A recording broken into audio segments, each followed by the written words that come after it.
Hello मेरे प्यारे student. तो देखिए आज आप लोग आए अनसॉल्व पेपर का सोल्यूशन। देखिए तो पहले मैं एक बात बताना चाहता हूं आपको, अगर आप लोग को पीडीएफ चाहिए तो क्या करेंगे, ठीक है। तो यहाँ पर देखिए किसका किसका कितने ईयर का पीडीएफ मिल जाएगा। तो यहाँ पर देखिए केमिस्ट्री का, देखिए केमिस्ट्री का ये 2026 के लिए आपके लिए, ठीक है। तो यहाँ पर देखिए केमिस्ट्री का जो है 2020, 21, 22, 23, 24, 25 यानी कि 6 साल। मान लीजिए 21 में कोरोना काल था तो पेपर नहीं हुआ किसी में, ठीक है। तो ये मान लीजिए 20, 22, 23, 24, 25 यानी कि 5 साल का, 5 साल का। एक साल में 7 सेट होता है तो 5 साल का है, ठीक ना। 20, 22, 23, 24, 25 तो 5 गुणे 7 करेंगे तो 7 5 कितना हो जाएगा, 35 सेट। कितना हो जाएगा, 35 सेट आपको केमिस्ट्री का मिल जाएगा, ठीक ना, 5 साल का। फिजिक्स का देखिए 2020, 22, 23, 24, 25, ठीक है। 20, 22, 23, 24, 25 यानी कि 5 साल का आपका फिजिक्स का मिल जाएगा। 7 5 35 सेट इसका हो जाएगा, ठीक है।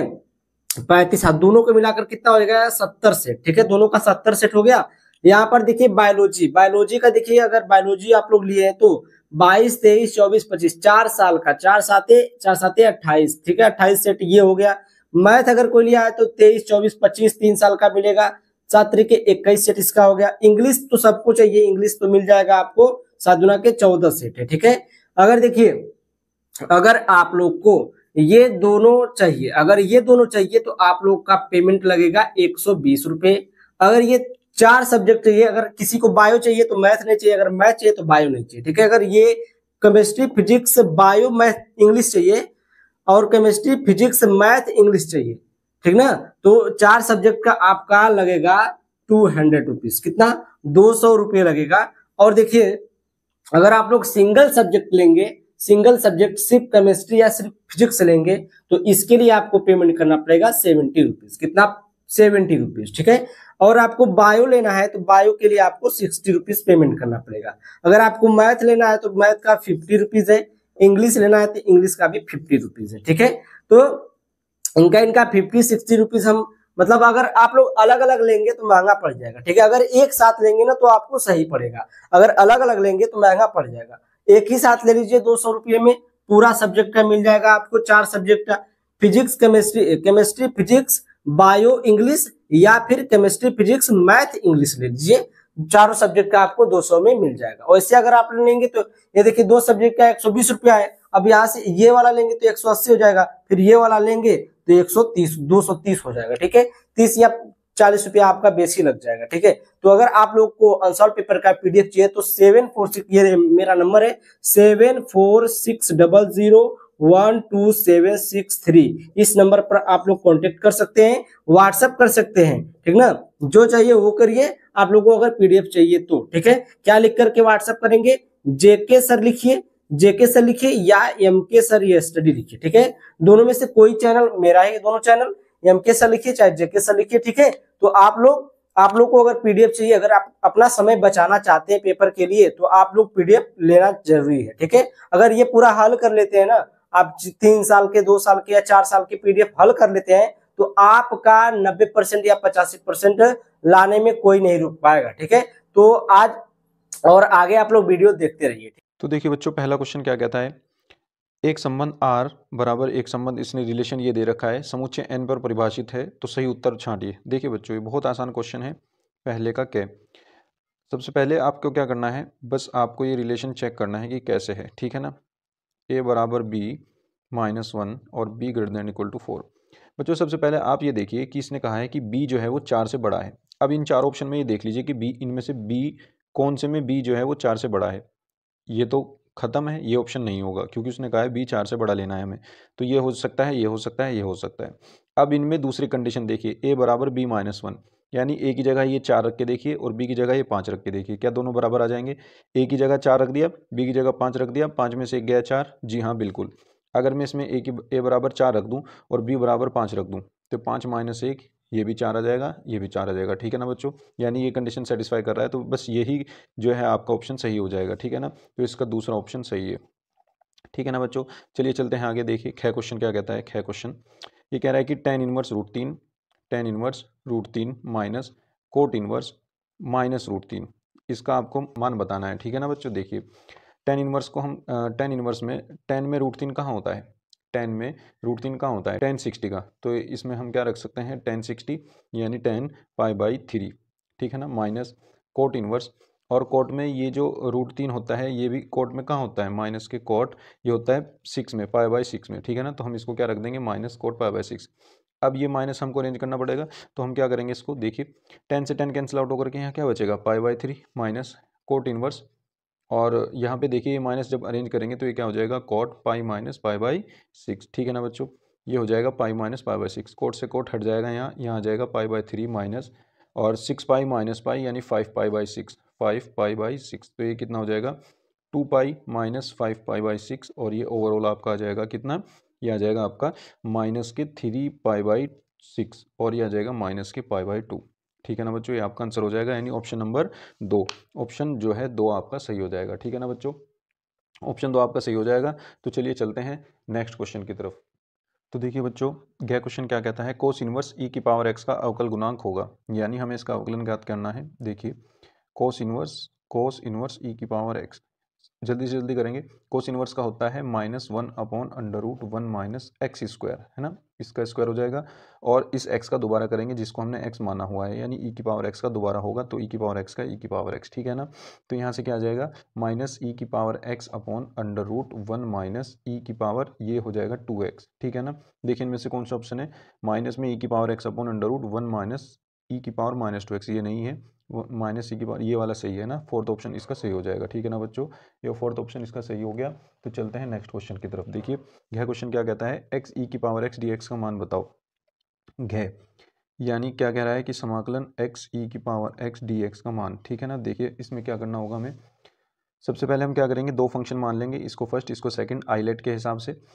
ये एल्जेब्रिक है, ये एक्सपोनेंशियल है, इसको सेकंड, एक्सपोनेंशियल को हमेशा लास्ट फंक्शन ही मानना है, ठीक है ना। तो first function as it is खंड समाकलन लगाएंगे, सेकंड का समाकलन ई की पावर एक्स माइनस होल समाकलन, पहले का डिफरेंशिएशन 1 आ गया, दूसरे का इंटीग्रेशन यानी समाकलन हो जाएगा ई की पावर एक्स का ई की power x d x plus c, ठीक है ना। यहाँ से हो जाएगा एक्स ई की पावर एक्स माइनस ई की पावर एक्स का समाकलन करेंगे, ई की पावर एक्स आ जाएगा प्लस सी, और यहाँ से क्या आ जाएगा ई की पावर एक्स कॉमन, तो ये हो जाएगा x-1, ठीक है ना बच्चों। देखिए हमारे पास ये कौन सा है ऑप्शन, थर्ड ऑप्शन सही हो जाएगा, तो इसका थर्ड ऑप्शन सही है, ठीक है ना बच्चों, ऑप्शन थर्ड। अब चलते हैं नेक्स्ट क्वेश्चन की तरफ। डे क्वेश्चन देखते हैं क्या कहता है, अवकल समीकरण ये कह रहा है कि 2x² d2y/dx² और -3 × dy/dx और प्लस y = 0, इसकी कोटि बतानी है हमें, ठीक है ना बच्चों। देखिए इसकी कोटि हमें कैसे पता चलेगी, कि आपको कोटि के लिए ये देखना है कि कितनी बार इसका अवकलन किया गया है, सबसे ज़्यादा बार, है ना। देखिए ये एक बार किया फिर 2 बार किया, यानी सबसे ज़्यादा बार जो किया गया होगा वही इसकी कोटि है, ठीक है ना। यानी इसकी डिग्री क्या हो जाएगी, इसकी कोटि क्या हो जाएगी, 2 हो जाएगी, इसकी कोटि 2 हो जाएगी, ठीक है ना, इसकी कोटि 2 हो जाएगी। अगर इसकी वो घात पूछता तो जो हाईएस्ट ऑर्डर डेरिवेटिव है, यानी जो सबसे ज़्यादा बार अवकलन किया गया है, उसकी पावर हम देख लेंगे ऊपर, ये जो पावर है यहाँ पे घात, ये देख लेंगे, वो इस अवकल समीकरण की घात हो जाएगी। तो इसकी घात क्या है, इसकी घात फिलहाल 1 है, लेकिन यहाँ सिर्फ कोटि पूछा गया है, तो इनमें से कोटि क्या हो जाएगी, 2, तो यानी तीसरा ऑप्शन आपका सही हो जाएगा, ठीक है ना बच्चों, तीसरा ऑप्शन आपका सही हो जाएगा। तो चलिए चलते हैं नेक्स्ट क्वेश्चन की तरफ। देखिए बच्चों नेक्स्ट क्वेश्चन आपका क्या कहता है, दूसरा क्वेश्चन ये कह रहा है कि सभी खंड कीजिए, इसमें हमें करना है, देखिए दूसरे का क्या क्वेश्चन क्या कहता है। देखिए ये कह रहा है कि यदि a बराबर ABC है, b बराबर 1 2 है, तो a से b में संबंधों की संख्या हमें ज्ञात करनी है। अगर हमें संबंधों की संख्या ज्ञात करनी हो तो देखिए बच्चों, मैं आपको एक चीज़ बता देता हूँ, ये हमने पहले भी शायद पढ़ा है। अब देखिए यदि हमारे पास एक कोई सेट है और उसके अंदर एलिमेंट्स की संख्या p है, और कोई सेट b है उसके अंदर एलिमेंट की संख्या q है, तो a से b में संबंधों की संख्या क्या हो जाएगी, संबंधों की संख्या 2 की पावर pq हो जाएगी, ठीक है ना, 2 की पावर pq। तो ये क्या हो जाएगा, हमारे पास यहाँ a के अंदर कितने एलिमेंट हैं, हमारे यहाँ a के अंदर 3 एलिमेंट हैं, और b के अंदर कितने एलिमेंट हैं, 2 एलिमेंट हैं। तो संबंधों की संख्या a से b में कितनी हो जाएगी, 2 की पावर 3 × 2 यानी 2 की पावर 6, ठीक है ना, 2 की पावर 6 यानी आपका ये आंसर हो जाएगा, ठीक है ना बच्चों। उम्मीद करता हूँ आपकी समझ में आया होगा। तो चलिए चलते हैं नेक्स्ट क्वेश्चन पर। ये कह रहा है कि दूसरे का ख क्वेश्चन, ये कह रहा है कि अवरोधों इतने के अंतर्गत इसका अधिकतम मान बताओ। तो बच्चों हमें क्या करना है, सबसे पहले हमें अवकल समीकरण, ये जो असमीकाएँ इसने दी हैं वो लिख लेनी है। x + y < 4, और दूसरा दिया है इसने x greater than equal to 0 और y greater than equal to 0। यानी जो हम रीजन लेंगे, जो क्षेत्र लेंगे, जो हल क्षेत्र लेंगे, वो पहला क्वाड्रेंट होगा जिसमें x और y दोनों धनात्मक होते हैं। ठीक है ना, ये जो उसने दिया है। अब देखिए क्या हो जाएगा। तो बच्चों ये क्या हो जाएगा, देखिए सबसे पहले हम क्या करेंगे, समीकरण रूप में लिख लेंगे, है ना। असमीका को समीकरण रूप में लिखने पर, समीकरण रूप में लिखने पर, समीकरण रूप में लिखने पर, समीकरण रूप में जब हम इसको लिख लेंगे तो ये क्या हो जाएगी, x plus y equals to 4 आ जाएगी। ठीक है ना, एक ही समीकरण है अपने पास। तो अब क्या करना है, आपको इसके पॉइंट्स निकाल लेने हैं। ठीक है ना, वो आपकी मर्जी है, वो पॉइंट आप किसी तरीके से मर्जी निकालें। ठीक है ना, यानी आपको इस लाइन को बस इस ग्राफ पर ड्रॉ करना है। ठीक है ना, इस ग्राफ पर ड्रॉ करना है। तो ग्राफ पर ड्रॉ करने के लिए आपके पास कई तरीके होते हैं। या तो आप पॉइंट्स जो है x को जीरो करके y ले लो और y को जीरो करके x पॉइंट ले लो, इस तरीके से भी लगा सकते हैं। या फिर आप इसको अलग अलग x की वैल्यू रख करके y की वैल्यू निकाल लीजिए और 2-3 पॉइंट निकाल लीजिए और उन तीनों पॉइंटों को मिलाते हुए एक लाइन खींच दीजिए। ठीक है ना, जैसे मैं x की वैल्यू 0 लेता हूँ तो y की वैल्यू क्या मिलेगी, मुझे 4 मिलेगी। तो एक पॉइंट मुझे 0 4 मिल गया। ठीक है ना, दूसरा मैं y की वैल्यू 0 लेता हूँ, x की वैल्यू मुझे 4 मिल जाएगी, तो दूसरा पॉइंट मुझे 4 0 मिल गया। अब इन दोनों पॉइंट को मिलाते हुए मैं लाइन खींच दूंगा। ठीक है ना, देखिए मान लीजिए ये 1 है, 2 है, 3 है, 4 है, इसी तरह 1 2 3 4 है। अब ये जो पॉइंट है अपने पास, ये तो है 4 0, यानी 4,0, और ये वाला जो पॉइंट है ये है अपने पास 0,4। इन दोनों को मिलाते हुए मैं ये लाइन खींच दूंगा। इन दोनों को मिलाते हुए मैंने ये लाइन खींच दी। ठीक है ना, तो ये लाइन ड्रॉ हो गई, x plus y equals to 4, ये ड्रॉ हो गई। ठीक है ना, अब देखिए मुझे ये देखना है कि इसके इधर की साइड में शेड करूंगा या इसके इधर की साइड शेड करूंगा, है ना। क्योंकि पहली बात तो मेरा ये फर्स्ट रीजन है, इसने कहा है x greater than equal to 0, y greater than equal to 0, इसका मतलब है फर्स्ट क्वाड्रेंट, है ना, यानी प्रथम चतुर्थांश। प्रथम चतुर्थांश में मेरे पास दो रीजन हैं, दो क्षेत्र हैं, एक तो लाइन के इधर वाला, एक लाइन के इधर वाला। तो क्या ये वाला है, क्या ये वाला है, तो मूल बिंदु पर हमें पता चलेगा। ठीक है ना, हम क्या करते हैं, मूल बिंदु पर देखते हैं, मूल बिंदु पर, मूल बिंदु पर, मूल बिंदु 0 0 इसमें रख के देखिए असमीका में। तो अगर 0 प्लस 0 ये रख करके ये क्या आएगा, 0 आ जाएगा, 0 लेस देन इक्वल टू 4 आ जाएगा। और ये बात अगर सत्य आई, अगर ये बात सत्य मतलब सही आई, तो इसका मतलब उस लाइन से ओरिजिन की तरफ, मूल बिंदु की तरफ हम क्या कर देंगे, शेड कर देंगे, मूल बिंदु की तरफ शेड कर देंगे ऐसे। ठीक है ना, मूल बिंदु की तरफ। तो ये वाला रीजन हमारा आ जाएगा मूल बिंदु की तरफ। और अगर ये बात गलत आती तो हम इस लाइन से मूल बिंदु के दूसरी साइड यानी ऊपर की साइड फिर हम इसमें शेड करते। ठीक है ना, फिलहाल हमारा रीजन ये मिल गया और इसमें हमें 3 पॉइंट मिले, एक ये क्या है, मूल बिंदु 0 0, एक 4 0, एक 0 4। इन तीनों बिंदुओं पर हम जेड का मान देख लेंगे। ठीक है ना, हम क्या करते हैं, एक टेबल और बनाते हैं यहाँ पर और इसका अधिकतम मान और जो भी उसने पूछा हुआ है वो देख लेंगे। ठीक है ना, यहाँ पे हम क्या लिखेंगे, ऊपर इसमें शीर्ष बिंदु लिखेंगे, इसमें क्या लिखेंगे, शीर्ष बिंदु, शीर्ष बिंदु। अब देखिए बिंदु हमारे पास क्या क्या है, एक तो 0,0 है, दूसरा हमारे पास 0,4 है और तीसरा हमारे पास 4,0 है। देखिए ये 4,0 है तीसरा पॉइंट। अब देखिए क्या हो जाएगा, यहाँ पर जेड लिख लेते हैं हम। जेड हमारे पास क्या है, उसने जेड दिया है 3x plus 4y, 3x plus 4y। यहाँ पे जब मैं 0 0 रखूंगा दोनों, तो जेड की वैल्यू क्या आ जाएगी, इसमें तो 0 आ जाएगी। और जब इसकी वैल्यू में 0 और 4 रखूंगा, x की वैल्यू 0, y की वैल्यू 4, तो ये तो 0 हो जाएगा, 4 चौक 16 आ जाएगा, तो जेड बराबर 16 आ जाएगा। और इसमें जेड बराबर क्या आ जाएगा आपका, जब मैं 4 यहाँ रखूंगा, 4 या 12, इसमें 12 आ जाएगा। अब उसने कहा था अधिकतम मान ज्ञात कीजिए, है ना, अधिकतम मान। तो अधिकतम मान कौन सा है, ये वाला, ये अधिकतम है। तो हम क्या लिख देंगे कि बिंदु 0 4 पर अधिकतम, बिंदु 0 4 पर जेड का अधिकतम मान 16 है। ठीक है ना बच्चों, उम्मीद करता हूँ आपकी समझ में आ गया होगा। क्वेश्चन आपका कंप्लीट होता है। तो चलिए चलते हैं नेक्स्ट क्वेश्चन की तरफ। देखिए बच्चों नेक्स्ट क्वेश्चन क्या कहता है, ये कह रहा है कि यदि सदिश ये और ये परस्पर लंब है तो लैम्डा का मान ज्ञात कीजिए। तो बच्चों जब दो सदिश आपस में परपेंडिकुलर हों, सबसे पहले हम ये करेंगे कि वेक्टर 2i कैप प्लस जे कैप प्लस के कैप तथा vector i cap minus 4j cap plus lambda के कैप की तुलना किससे करने पर, a1 i cap plus b1 j cap plus c1 के कैप तथा a2 i cap plus b2 j cap plus c2 के कैप से करने पर। इससे जब हम तुलना कर देंगे तो हमारे पास क्या होगा, तो हमारे पास a1 की वैल्यू आ जाएगी 2, है ना, i के इंटू में जो है ये a1 की वैल्यू 2 आ जाएगी, b1 की वैल्यू 1 आ जाएगी, c1 की वैल्यू 1 आ जाएगी। इसी तरह a2 की वैल्यू 1 आ जाएगी, b2 की वैल्यू -4 आ जाएगी, यहाँ से b2 की वैल्यू -4 और c2 की वैल्यू जो आ जाएगी वो लैम्डा आ जाएगी। ठीक है ना बच्चों, अब जब दो दो वेक्टर आपस में लंब होते हैं, परपेंडिकुलर होते हैं, तो कंडीशन क्या कहती है? यदि a1 i cap plus b1 j cap plus c1 k cap तथा दूसरा सदिश क्या है, a2 i cap plus b2 j cap plus c2 k cap परस्पर लंबवत हैं, परस्पर लंबवत हैं, तो क्या होता है? तो ये कंडीशन फॉलो करते हैं, a1 a2 plus b1 b2 plus c1 c2 equals to 0। ठीक है ना।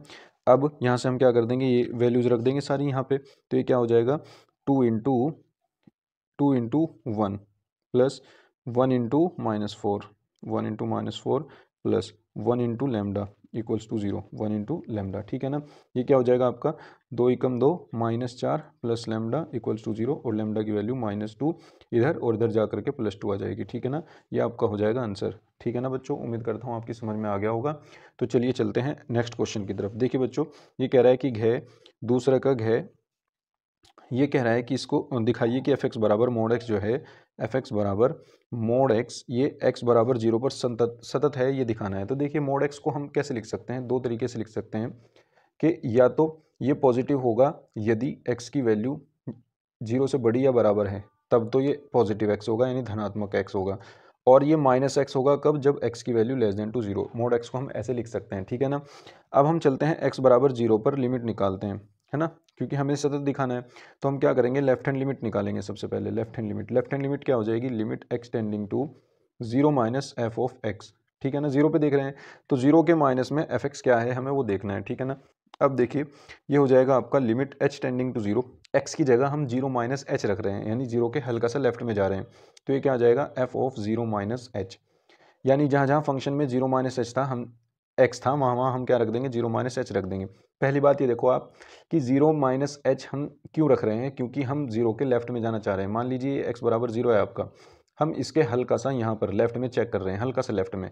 हल्का सा लेफ्ट में मतलब 0 से छोटा, 0 से छोटा, हम 0 से इसलिए हल्की सी वैल्यू घटा रहे हैं कुछ। ये एच जो है बहुत छोटी क्वांटिटी है जो हम 0 में से घटा रहे हैं ताकि हम इसके लेफ्ट साइड में आ जाएं। ठीक है ना। और जब एक्स की वैल्यू हम 0 माइनस एच रख देंगे तो यहाँ से एच की वैल्यू 0 पे आ जाएगी। ठीक है ना। देखिए कैसे, जब x बराबर हम क्या रखेंगे 0 माइनस एच, और x अपने आप में 0 की तरफ जा रहा है, तो ये 0 बराबर 0 माइनस एच, तो 0 तो यहाँ से h टेंडिंग टू क्या आ जाएगा, 0 आ जाएगा, h बराबर 0 आ जाएगा ना, तो इसलिए h टेंडिंग टू 0 हो गया। अब 0 माइनस एच जहाँ जहाँ, ये देखिए 0 माइनस एच कौन सा फंक्शन है, यानी 0 से छोटी वैल्यू कहाँ है, x की, तो x की 0 से छोटी वैल्यू ये है, तो यानी फंक्शन हमारा ये हुआ। तो इसमें जहाँ जहाँ x है वहाँ वहाँ 0 माइनस एच रख दीजिए, तो ये हो जाएगा आपका लिमिट h टेंडिंग टू 0, ये हो जाएगा -0 minus h, minus minus plus हो जाएगा, एच हो जाएगा, और लिमिट रखेंगे तो ओवरऑल 0 आ जाएगा। ठीक है ना। अब देखिए राइट हैंड लिमिट निकालते हैं, तो ये हो जाएगा आपका राइट हैंड लिमिट में limit x tending to 0 plus f of x. वैसे बच्चों आप इसको डायरेक्ट भी निकाल सकते हैं, क्योंकि एक नंबर में एक क्वेश्चन है, ज़्यादा इसमें जो है कुछ करने की हमें ज़रूरत है नहीं, तो आप डायरेक्ट भी इसको निकाल सकते हैं। ठीक है ना। ये राइट हैंड लिमिट क्या हो जाएगी, limit h tending to 0, same ये भी ऐसे ही हो जाएगा, एफ ऑफ 0 प्लस एच, और ये हो जाएगा लिमिट एच टेंडिंग टू 0। ये देखिए 0 प्लस एच मतलब 0 में कुछ जुड़ रहा है, यानी 0 से बड़ा, एक्स की वैल्यू 0 से बड़ी कहाँ है, एक्स की वैल्यू 0 से बड़ी यहाँ है, और इसमें फंक्शन कौन सा है, ये वाला, तो यानी एफ एक्स में एफ एक्स बराबर एक्स आ जाएगा, तो एक्स की जगह 0 प्लस एच रख दो, तो ये क्या हो जाएगा, 0 प्लस एच हो जाएगा बस। ठीक है ना। इसमें लिमिट पुट करेंगे तो ये भी 0 आ जाएगा। ठीक है ना। दोनों लिमिट क्या आ गई, 0 आ गई, और फंक्शन की वैल्यू 0 पे क्या होगी, अगर मैं फंक्शन की वैल्यू 0 पे चेक करना चाहता हूँ, तो एक्स बराबर 0 पर फंक्शन क्या है, एफ एक्स बराबर एक्स है, तो जब मैं इसमें 0 रखूँगा तो यहाँ भी 0 रख दूंगा, तो ये भी 0 आ जाएगी। तो यानी आपकी जो लिमिट है, limit x tending to 0, limit x tending to 0 f of x, और आपकी फंक्शन की वैल्यू दोनों बराबर आ रही हैं। ठीक है ना। ये वैल्यू कब बनती है, जब लेफ्ट हैंड लिमिट और राइट हैंड लिमिट दोनों बराबर आ जाती है, तब ये लिमिट बनती है। ठीक है ना। तो ये लिमिट बराबर फंक्शन की उस पॉइंट पर वैल्यू, जब ये दोनों बराबर आ जाएंगी तो फंक्शन क्या हो जाएगा, सतत हो जाएगा। हम यहाँ क्या कह देंगे, अतः एक्स बराबर 0 पर फलन सतत है, फलन सतत है। ठीक है ना। ये आपका हो गया प्रूफ। ठीक है ना बच्चों। तो चलिए चलते हैं नेक्स्ट क्वेश्चन पर। देखिए अगला क्वेश्चन, अगला क्वेश्चन क्या कह रहा है, ये कहता है कि यदि P of A equals to आपका 3/13 है, और P ऑफ B जो है आपका वो 5/13 है, और P of A intersection B जो है आपका वो 2/13 है, तो P of B upon A पूछ रहा है ना। P of B upon A क्या होता है बच्चों? P of B upon A होता है P of B intersection A upon P of A. सह प्रतिबंध प्रायिकता का फॉर्मूला है, ठीक है ना।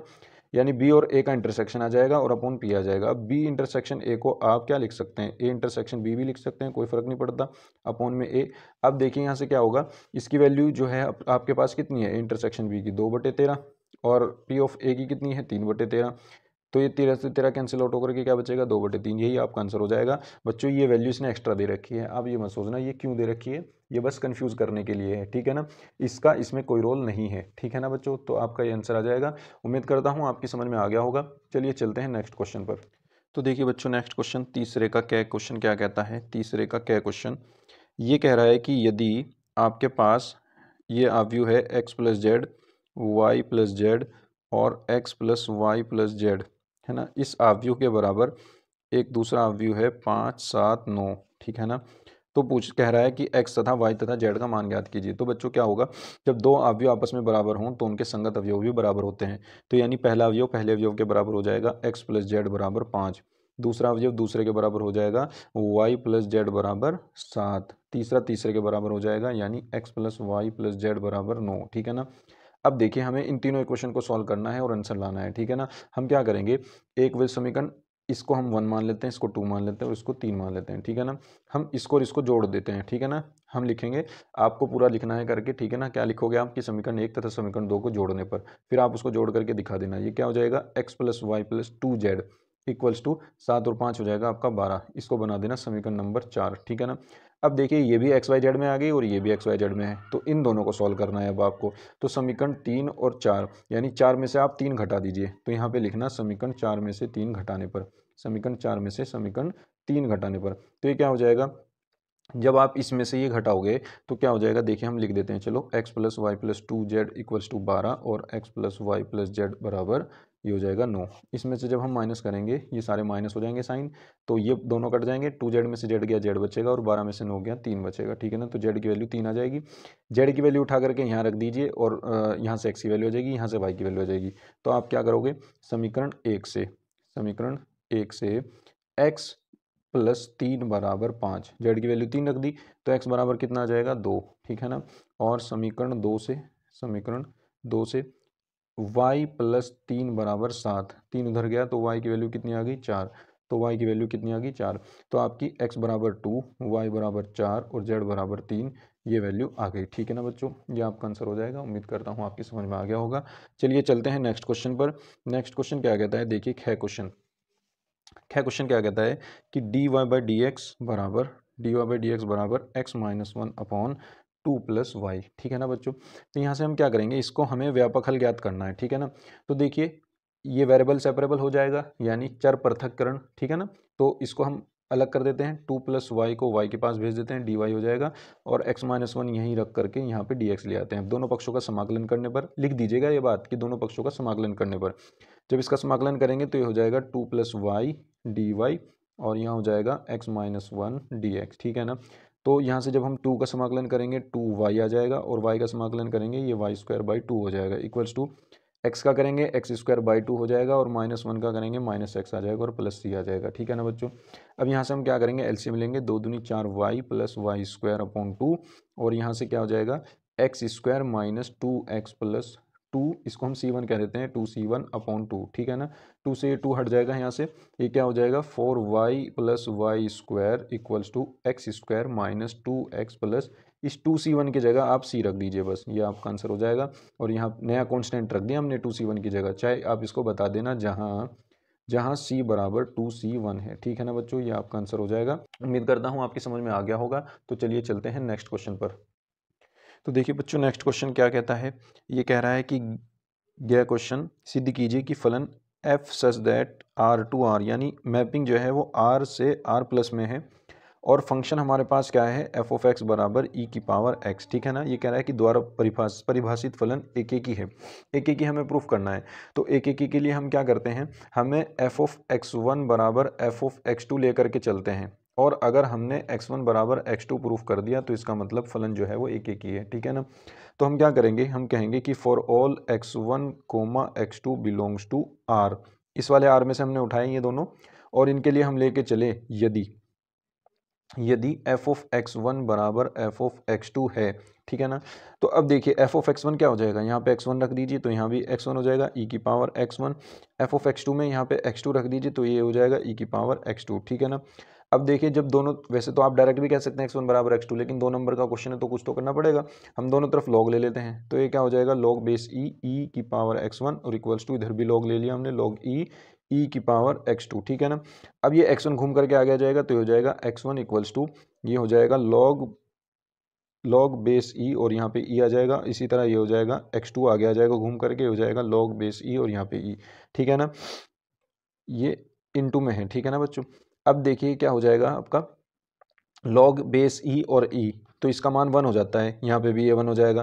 तो x1 बराबर x2 आ जाएगा आपका, तो क्या आ जाएगा x1 बराबर x2, ठीक है ना बच्चों। देखिए हम f ऑफ x1 बराबर f ऑफ x2 लेकर के चले थे और x1 बराबर x2 आ गया, तो इसका मतलब फलन क्या है, ये एक ही फलन है। तो हम क्या लिख देंगे यहाँ पर, अतः फलन यानी f ऑफ x एक ही फंक्शन है ना, एक ही फलन है, ठीक है ना बच्चों। बहुत आसान क्वेश्चन है, इजीली हो जाएगा, ठीक है ना। तो चलिए चलते हैं नेक्स्ट क्वेश्चन पर। तो देखिए बच्चों नेक्स्ट क्वेश्चन क्या कहता है, तीसरे का गह क्वेश्चन करेंगे। ये कह रहा है कि x बराबर आपके पास a कोस स्क्वायर t है और y बराबर आपके पास b साइन स्क्वायर t है और आपको फाइंड करना है dy बाई डी एक्स। तो देखिए क्या हो जाएगा ये, जब आपको ऐसा क्वेश्चन दिया गया हो, x बराबर अलग दे रखा हो, y बराबर अलग दे रखा हो, dy अपॉन डी एक्स पूछ रहा हो, तो देखिए ये t में दे रखा है तो इसका t के रिस्पेक्ट में अवकलन कर दीजिए, dx अपॉन dt क्या हो जाएगा, ये तो कांस्टेंट है बाहर, कोस स्क्वायर t का हो जाएगा 2 कोस t, एक्स स्क्वायर मान करके करेंगे 2x हो गया, जैसे इस तरीके से 2 कोस t हो गया, कोस t का दोबारा करेंगे तो माइनस के साइन t हो जाएगा, ठीक है ना। तो ये क्या हो जाएगा dx upon dt equals to, ये आपका हो जाएगा -2a कोस टी और इनटू में आ जाएगा साइन टी, ठीक है ना। आप इसको समीकरण 1 बना लेंगे। अब देखिए दूसरा क्या दिया था इसने, y बराबर बी साइन स्क्वायर टी, ठीक है ना। बी साइन स्क्वायर टी का जब हम अवकलन करेंगे इसका भी dw/2t में, यानी t के रिस्पेक्ट में अवकलन करेंगे तो ये हो जाएगा dy upon d t equals to, b constant है बाहर आ जाएगा, साइन स्क्वायर टी का कैसे करेंगे, जैसे हम एक्स स्क्वायर का करते हैं, एक्स स्क्वायर का क्या होता है 2x, इसी तरह इसका हो जाएगा 2 साइन टी, साइन टी का दोबारा करेंगे तो ये हो जाएगा कोस टी, ये इसका पूरा हो गया। अब देखिए इसको हम समीकरण नंबर 2 मान लेते हैं, तो हमें क्या निकालना है, d y upon d x निकालना है। तो हम क्या करेंगे, समीकरण 2 को समीकरण 1 से डिवाइड कर देंगे, समीकरण 2 को समीकरण 1 से भाग करने पर तो ये क्या आ जाएगा, d y upon d t upon d x upon d t, ठीक है ना, इक्वल्स टू क्या हो जाएगा, देखिए यहाँ पे क्या है 2b sign T cos t, 2b sign T cos t upon यहाँ पे है -2a cos t sign T, cos t sign T. अब देखिए 2 से 2 कैंसिल आउट हो गया, साइन टी से साइन टी गया, कोस टी से कोस टी गया, तो बचा आपके पास माइनस के b अपॉन ए, ठीक है ना। यही आपका आंसर हो जाएगा बच्चों। उम्मीद करता हूँ आपकी समझ में आ गया होगा, बहुत आसान क्वेश्चन है। तो चलिए चलते हैं नेक्स्ट क्वेश्चन पर। देखिए बच्चों फोर्थ क्वेश्चन क्या कहता है, फोर्थ क्वेश्चन देखिए ये कह रहा है कि सभी खंड कीजिए, और आपका क्वेश्चन क्या है कि वक्र, सॉरी ये तो जो है आपके सिलेबस में नहीं है तो हम ये क्वेश्चन नहीं करेंगे, हम चलते हैं नेक्स्ट क्वेश्चन पर। फोर्थ का ख क्वेश्चन करेंगे हम, ठीक है ना।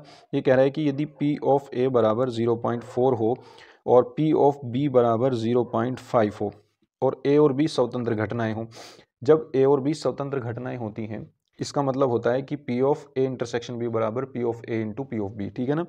अब ये कह रहा है कि आप कौन कौन से क्वेश्चन फाइंड करने हैं, हमें P of A union B find करना है और दूसरा हमें P of A intersection B find करना है, ठीक है ना। तो बच्चों देखिए जब दो A और B दोनों स्वतंत्र घटनाएं होती हैं, हम यहाँ लिखेंगे यदि A और B स्वतंत्र घटनाएं हैं, स्वतंत्र घटनाएं हैं, जब दो स्वतंत्र घटनाएं मिलती हैं तो तब क्या होता है, तब ये कंडीशन होती है कि P of A intersection B बराबर P of A into P of B, दोनों का प्रोडक्ट हो जाता है अलग अलग, ठीक है ना। तो यहाँ पे हमारा सेकंड क्वेश्चन पहले निकलेगा, ठीक है ना, तो कोई दिक्कत नहीं है। तो हम क्या करेंगे, P ऑफ A की वैल्यू रख देते हैं 0.4, मल्टीप्लाई में रख देंगे P ऑफ B की वैल्यू यानी 0.5, ठीक है ना। इन दोनों की मल्टीप्लाई हो जाएगी तो आ जाएगा आपके पास 0.5 यानी 0.20, ठीक है ना। ये आपका आंसर आ जाएगा सेकंड वाले का, ठीक है, सेकंड वाले का आंसर।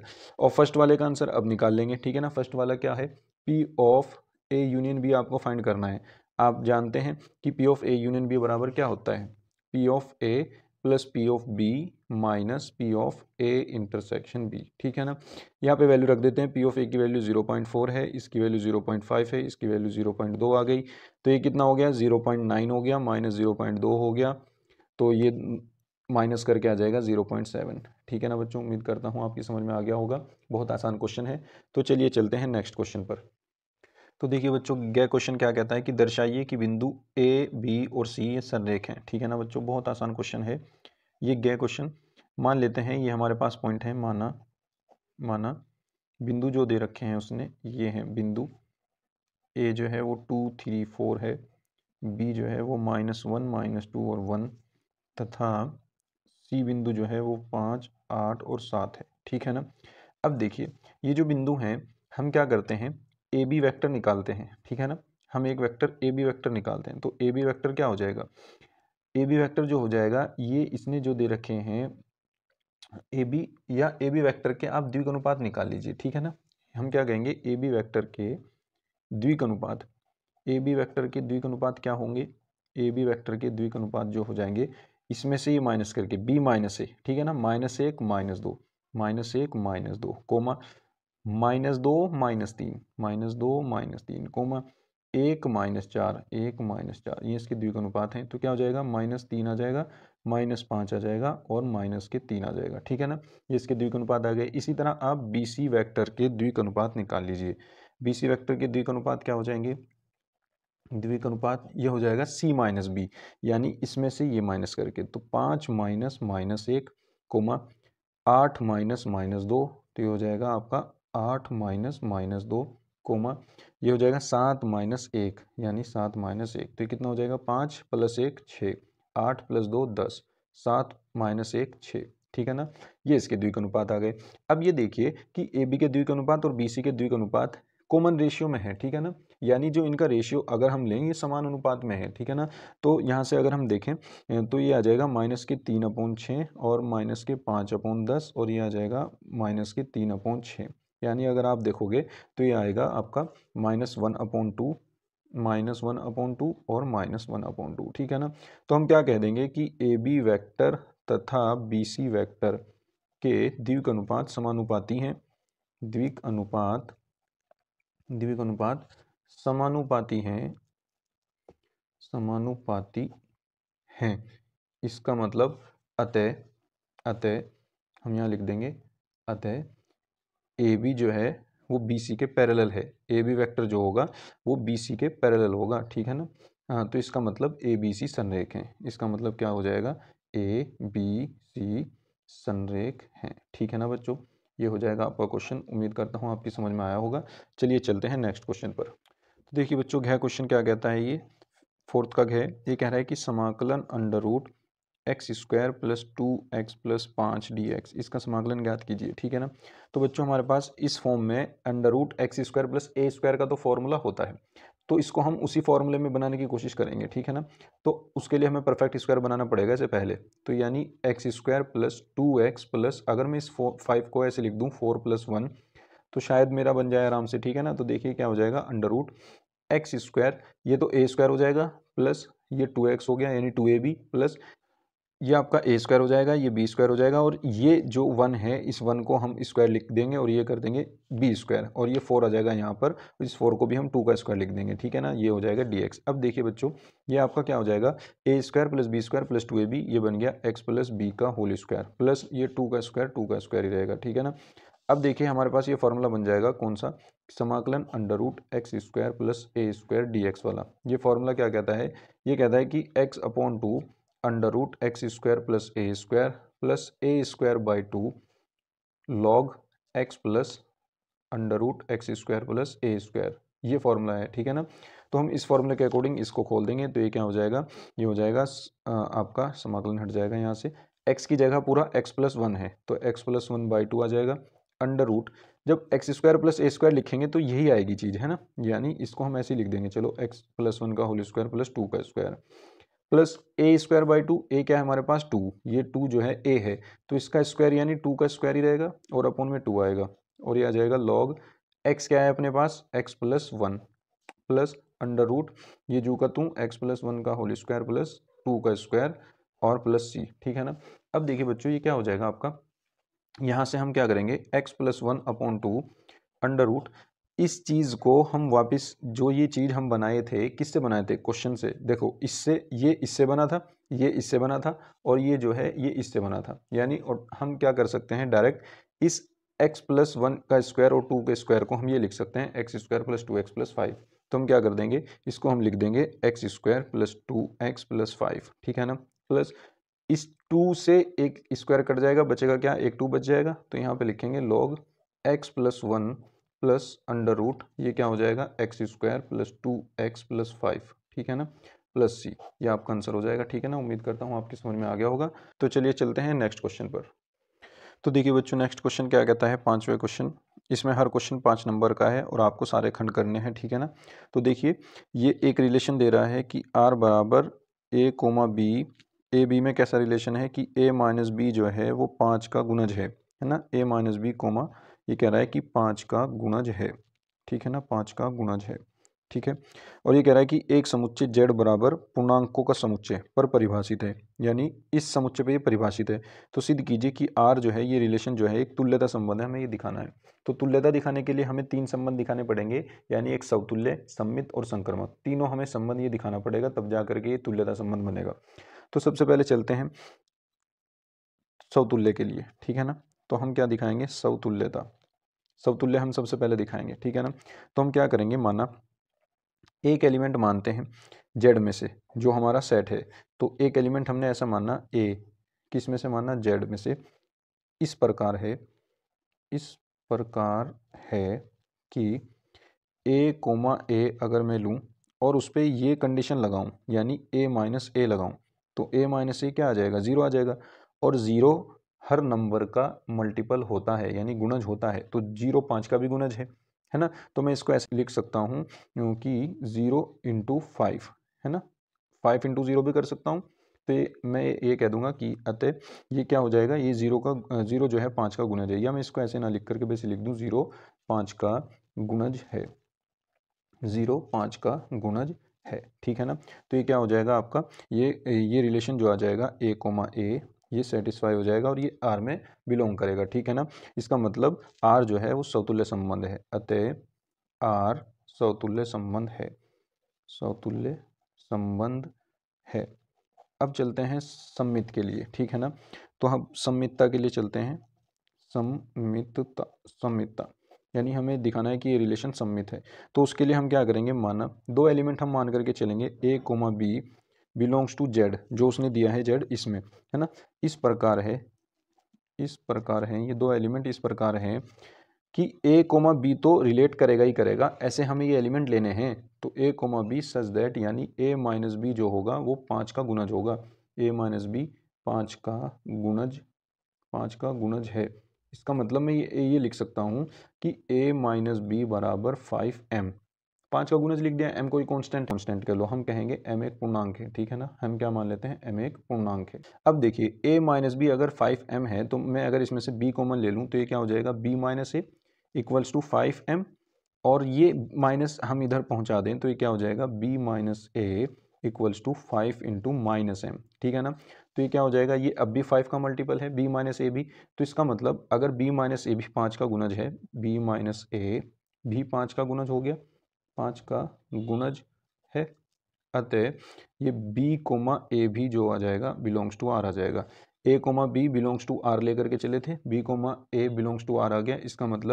इसका मतलब क्या हो गया कि जो r है, अतः संबंध r क्या है, सममित संबंध है, ठीक है ना, सममित संबंध है।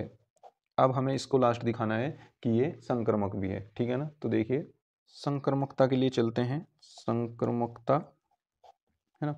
तो संक्रमकता के लिए क्या हो जाएगा, इसमें हमें 3 एलिमेंट मानने पड़ेंगे, माना a, b, c belongs to z, इस प्रकार है कि, इस प्रकार है, ये इस प्रकार है कि इन दोनों का रिलेशन और इन दोनों का रिलेशन तो फॉलो करेगा ये, ठीक है ना, यानी a, b belongs to r होगा। तो इसके अकॉर्डिंग क्या हो जाएगा कि a - b 5 का गुणज होगा, ठीक है ना, a - b 5 का गुणज है, तो हम उसको लिख सकते हैं 5m, जहाँ m जो है वो एक पूर्णांक है। ठीक है ना, ठीक है ना। तो इसको बना लेंगे हम समीकरण नंबर 1। और इसी तरह b comma c belongs to r करता है, there implies b minus a बराबर ये भी 5m है। अब मैं इसको m की जगह मैं इसको मान लेता हूँ कि ये 5n हो गया। ठीक है ना, और जहाँ n भी जो है एक इंटीजर है। ठीक है ना। अब देखिए समीकरण 1 व 2 से, समीकरण 1 व 2 को अगर मैं जोड़ दूँ, 1 व 2 को मैं जोड़ दूँ, समीकरण 1 व समीकरण 2 को जोड़ने पर तो इसके लेफ्ट हैंड साइड में जुड़ जाएगी, राइट हैंड साइड में। तो जब हम ये जोड़ेंगे तो ये क्या हो जाएगा, देखिए a माइनस बी, और ये सॉरी ये c है। ठीक है ना, माइनस बी से माइनस बी कैंसिल आउट हो जाएगा क्योंकि ये प्लस माइनस के हैं, और आ जाएगा हमारे पास क्या, a माइनस सी। इसको जोड़ेंगे तो ये आ जाएगा 5m प्लस 5n। ठीक है ना, तो ये हो जाएगा a माइनस सी बराबर 5 कोमा m प्लस n।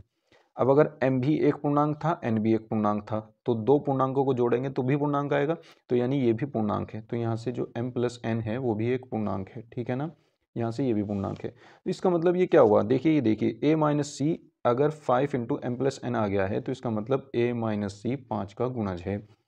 और अगर a माइनस सी 5 का गुणज है तो इसका मतलब ए कोमा सी भी जो है वो आर को बिलोंग करता है। ठीक है ना, तो हम क्या लेकर के चले थे, a comma b belongs to R में लेके चले थे, और b comma c belongs to R लेके चले थे, और क्या आ गया, a c belongs to R आ गया। तो इसका मतलब अतः संबंध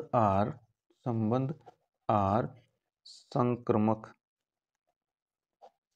भी है, संक्रमक भी है। तो ये तीनों हो गया, समतुल्य भी हो गया, सममित भी हो गया, संक्रमक भी हो गया। अतः संबंध आर क्या हो जाएगा, अतः संबंध आर तुल्यता संबंध है। ठीक है ना, तुल्यता संबंध है।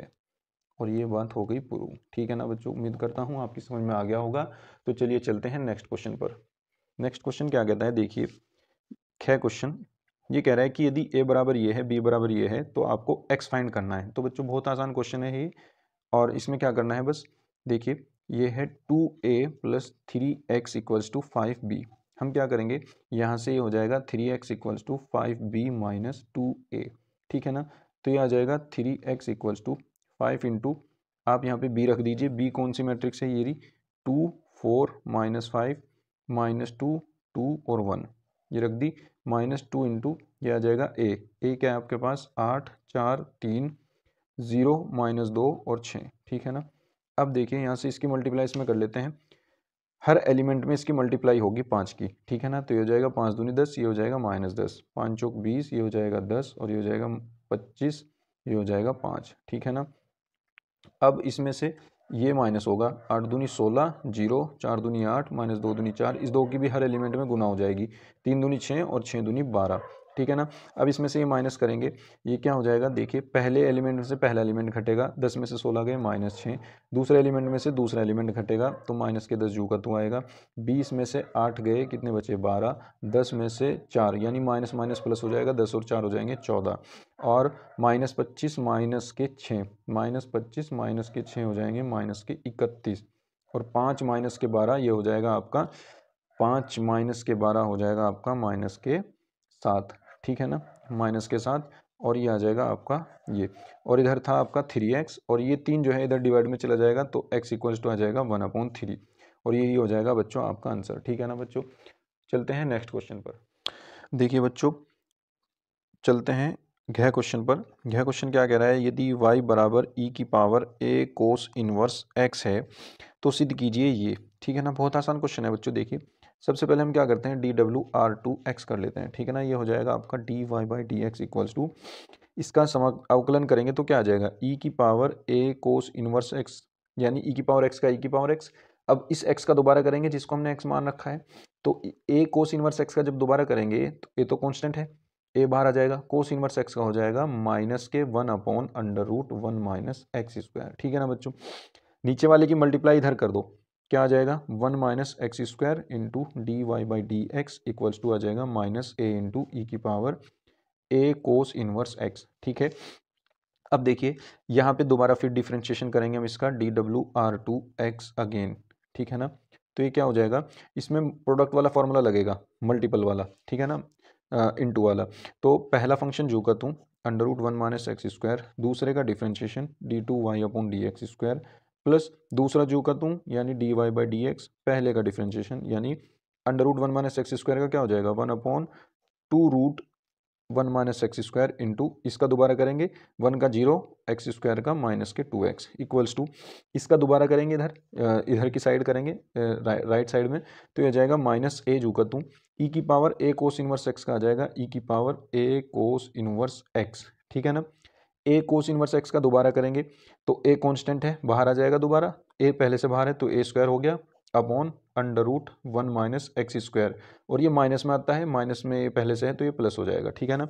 अब देखिए यहाँ से जब हम इस 2 से 2 कैंसिल आउट हो जाएगा और यहाँ से हम एलसीएम लेंगे इसका √1 माइनस एक्स स्क्वायर, इसकी मल्टीप्लाई यहाँ हो जाएगी, ये बनेगा 1 minus x square into d2y upon d x square plus ये आ जाएगा dy बाई डी एक्स, और ये तो अपॉन में चला गया, यहाँ पे बचा माइनस एक्स, ठीक है ना, माइनस एक्स इक्वल्स टू ये हो जाएगा आपका ए स्क्वायर ई की पावर ए कोस इनवर्स एक्स की जगह अगर मैं ये रख दूँ ई की पावर ए कोस इनवर्स एक्स की जगह वाई रख दूँ तो यहाँ पे वाई आ जाएगा और अपॉन में √1 माइनस एक्स स्क्वायर आ जाएगा। अब देखिए अपॉन में ये इधर भी है कट जाएगा तो क्या बचेगा 1 minus x square into d2y upon d x square minus plus minus minus x into d y by d x, और ये ए स्क्वायर वाई इधर आ जाएगा माइनस के ए स्क्वायर वाई इक्वल्स टू 0। यही आपको प्रूफ करना था बच्चों, ठीक है ना, ये हो गया है और बहुत आसान भी है, ठीक है ना बच्चों। उम्मीद करता हूँ आपकी समझ में आ गया होगा। तो चलिए चलते हैं नेक्स्ट क्वेश्चन पर। देखिए बच्चों अगला क्वेश्चन क्या कहता है, ये कह रहा है कि यदि कोई फलन है आपके पास एफ एक्स बराबर tan inverse sine x plus cos x, sign x plus cos x, तो प्रदत्त फलन इसमें निरंतर वर्धमान है, ये हमें सिद्ध करना है, ठीक है ना। तो देखिए फलन के वर्धमान होने के लिए इसका एक बार डिफरेंशिएशन यानी एफ डैश एक्स जो हो वो ग्रेटर देन टू 0 आना चाहिए। तो हम क्या करेंगे, इसका पहले अवकलन करेंगे, तो अवकलन करने पे एफ डैश एक्स हो जाएगा, tan इनवर्स एक्स का अवकलन क्या आता है, tan इनवर्स एक्स का होता है 1/1 प्लस एक्स स्क्वायर यानी sine x plus cos x का whole square, sine x plus cos x का होल स्क्वायर। अब इस एक्स का दोबारा करेंगे, साइन एक्स का हो जाएगा कोस एक्स माइनस कोस एक्स का हो जाएगा साइन एक्स माइनस के साइन एक्स, ठीक है ना, ये आ जाएगा आपका, यानी ओवरऑल आपका आ जाएगा f dash x equals to cos x minus sine x upon 1 plus sine x plus cos x का होल स्क्वायर, ठीक है ना। अब बच्चों इस एफ डैश एक्स को हमें ये देखने के लिए कि क्या ये धनात्मक है या ऋणात्मक है, वो इन पे डिपेंड करता है, ठीक है ना, इस अंतराल में, ठीक है, 0 to π/4 में। तो अगर मैं इस वैल्यू की बात करूं नीचे वाले की 1 plus sine x plus cos x का होल स्क्वायर, देखिए बच्चों किसी भी चीज़ का स्क्वायर हमेशा से पॉजिटिव रहता है, तो ये तो किसी भी अंतराल में पॉजिटिव ही रहेगा। अगर मैं इसे 0 to π/4 में देखूं भी तो ये तो पॉजिटिव रहेगा, और पॉजिटिव में अगर मैं 1 जोड़ दूं तब भी ये पॉजिटिव ही रहेगा, है ना। तो हम कहेंगे कि अंतराल 0 to π/4 में, अंतराल 0 to π/4 में 1 plus sine x plus cos x का होल स्क्वायर जो होगा ग्रेटर देन इक्वल टू तो 0 होगा ही होगा, ठीक है ना, ये तो ग्रेटर देन इक्वल टू 0 होगा ही होगा। चलते हैं अब इसके ऊपर बात, यानी ये तो पॉजिटिव आ गया, अब ये इस पे डिपेंड करता है कि ये पॉजिटिव होगा या निगेटिव होगा। अगर ये पॉजिटिव होगा तो ये भी पॉजिटिव हो जाएगा, अगर ये निगेटिव होगा तो ये भी निगेटिव हो जाएगा। तो अब हम कोस एक्स माइनस साइन एक्स देखते हैं, ठीक है ना। अब अंतराल, एक बात देखिए, अंतराल 0 to π/4 में, 0 to π/4 में ये जो कोस एक्स माइनस साइन एक्स है, अगर मैं इसकी वैल्यू देखूं तो क्या आएगी, 0 to π/4 में कोस एक्स हमेशा साइन एक्स से बड़ा रहता है, यानी ये जो कोस एक्स है ये साइन एक्स से बड़ा रहेगा, ठीक है ना। क्यों रहेगा बड़ा, आप इसके अंदर से कोई वैल्यू उठा करके देख लीजिए, 0 to π/4 के अंदर से मान लीजिए ये 0 से 45 है, 45 0 से 45 इसके बीच में एक वैल्यू 30 पड़ती है, तो आप 30 पे वैल्यू देखिए, कोस 30 की वैल्यू क्या आ जाएगी √3/2, साइन 30 की वैल्यू क्या आ जाएगी 1/2, तो √3/2 बड़ा है और 1/2 छोटा है, तो सिंपल से पता चल रहा है कि कोस एक्स बड़ा है। तो अगर मैं यहाँ से देखूँ तो कोस एक्स माइनस साइन एक्स क्या आ जाएगा, ग्रेटर देन टू 0 आ जाएगा, है ना।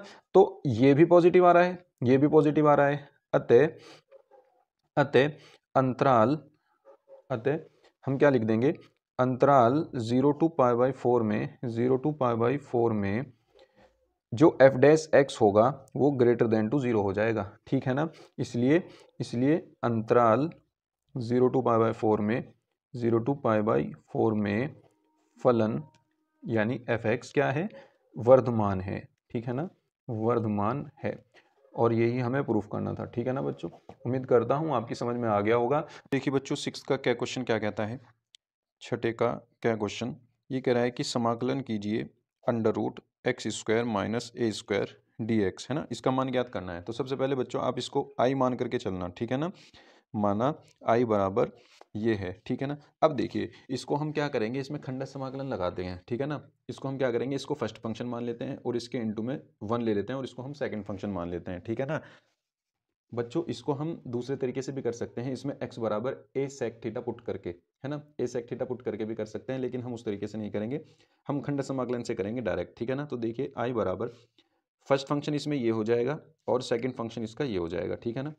आइलेट के हिसाब से मान लेते हैं, बल्कि अब इसमें हम क्या करेंगे, पहला पहला फंक्शन क्या होता है, जू का तू, पहला फंक्शन जू का तू x square minus a square, दूसरे का इंटीग्रेशन आता है यानी समाकलन 1 dx आ जाएगा, फिर माइनस होल समाकलन लगेगा, फर्स्ट का आएगा डिफ्रेंशिएशन यानी d over d x under root x square minus a square, और इसके इनटू में आएगा सेकंड का समाकलन यानी 1 dx, और इस पूरे का होल समाकलन यानी यहाँ पे dx आ जाएगा, इस पूरे का होल समाकलन और प्लस में सी आ जाएगा, ठीक है ना बच्चों। अब देखिए क्या हो जाएगा, ये 1 का हो जाएगा x आ जाएगा आगे, तो इस x को हम यहाँ लिख देंगे और इसको लिख देंगे x square minus a square, ठीक है ना।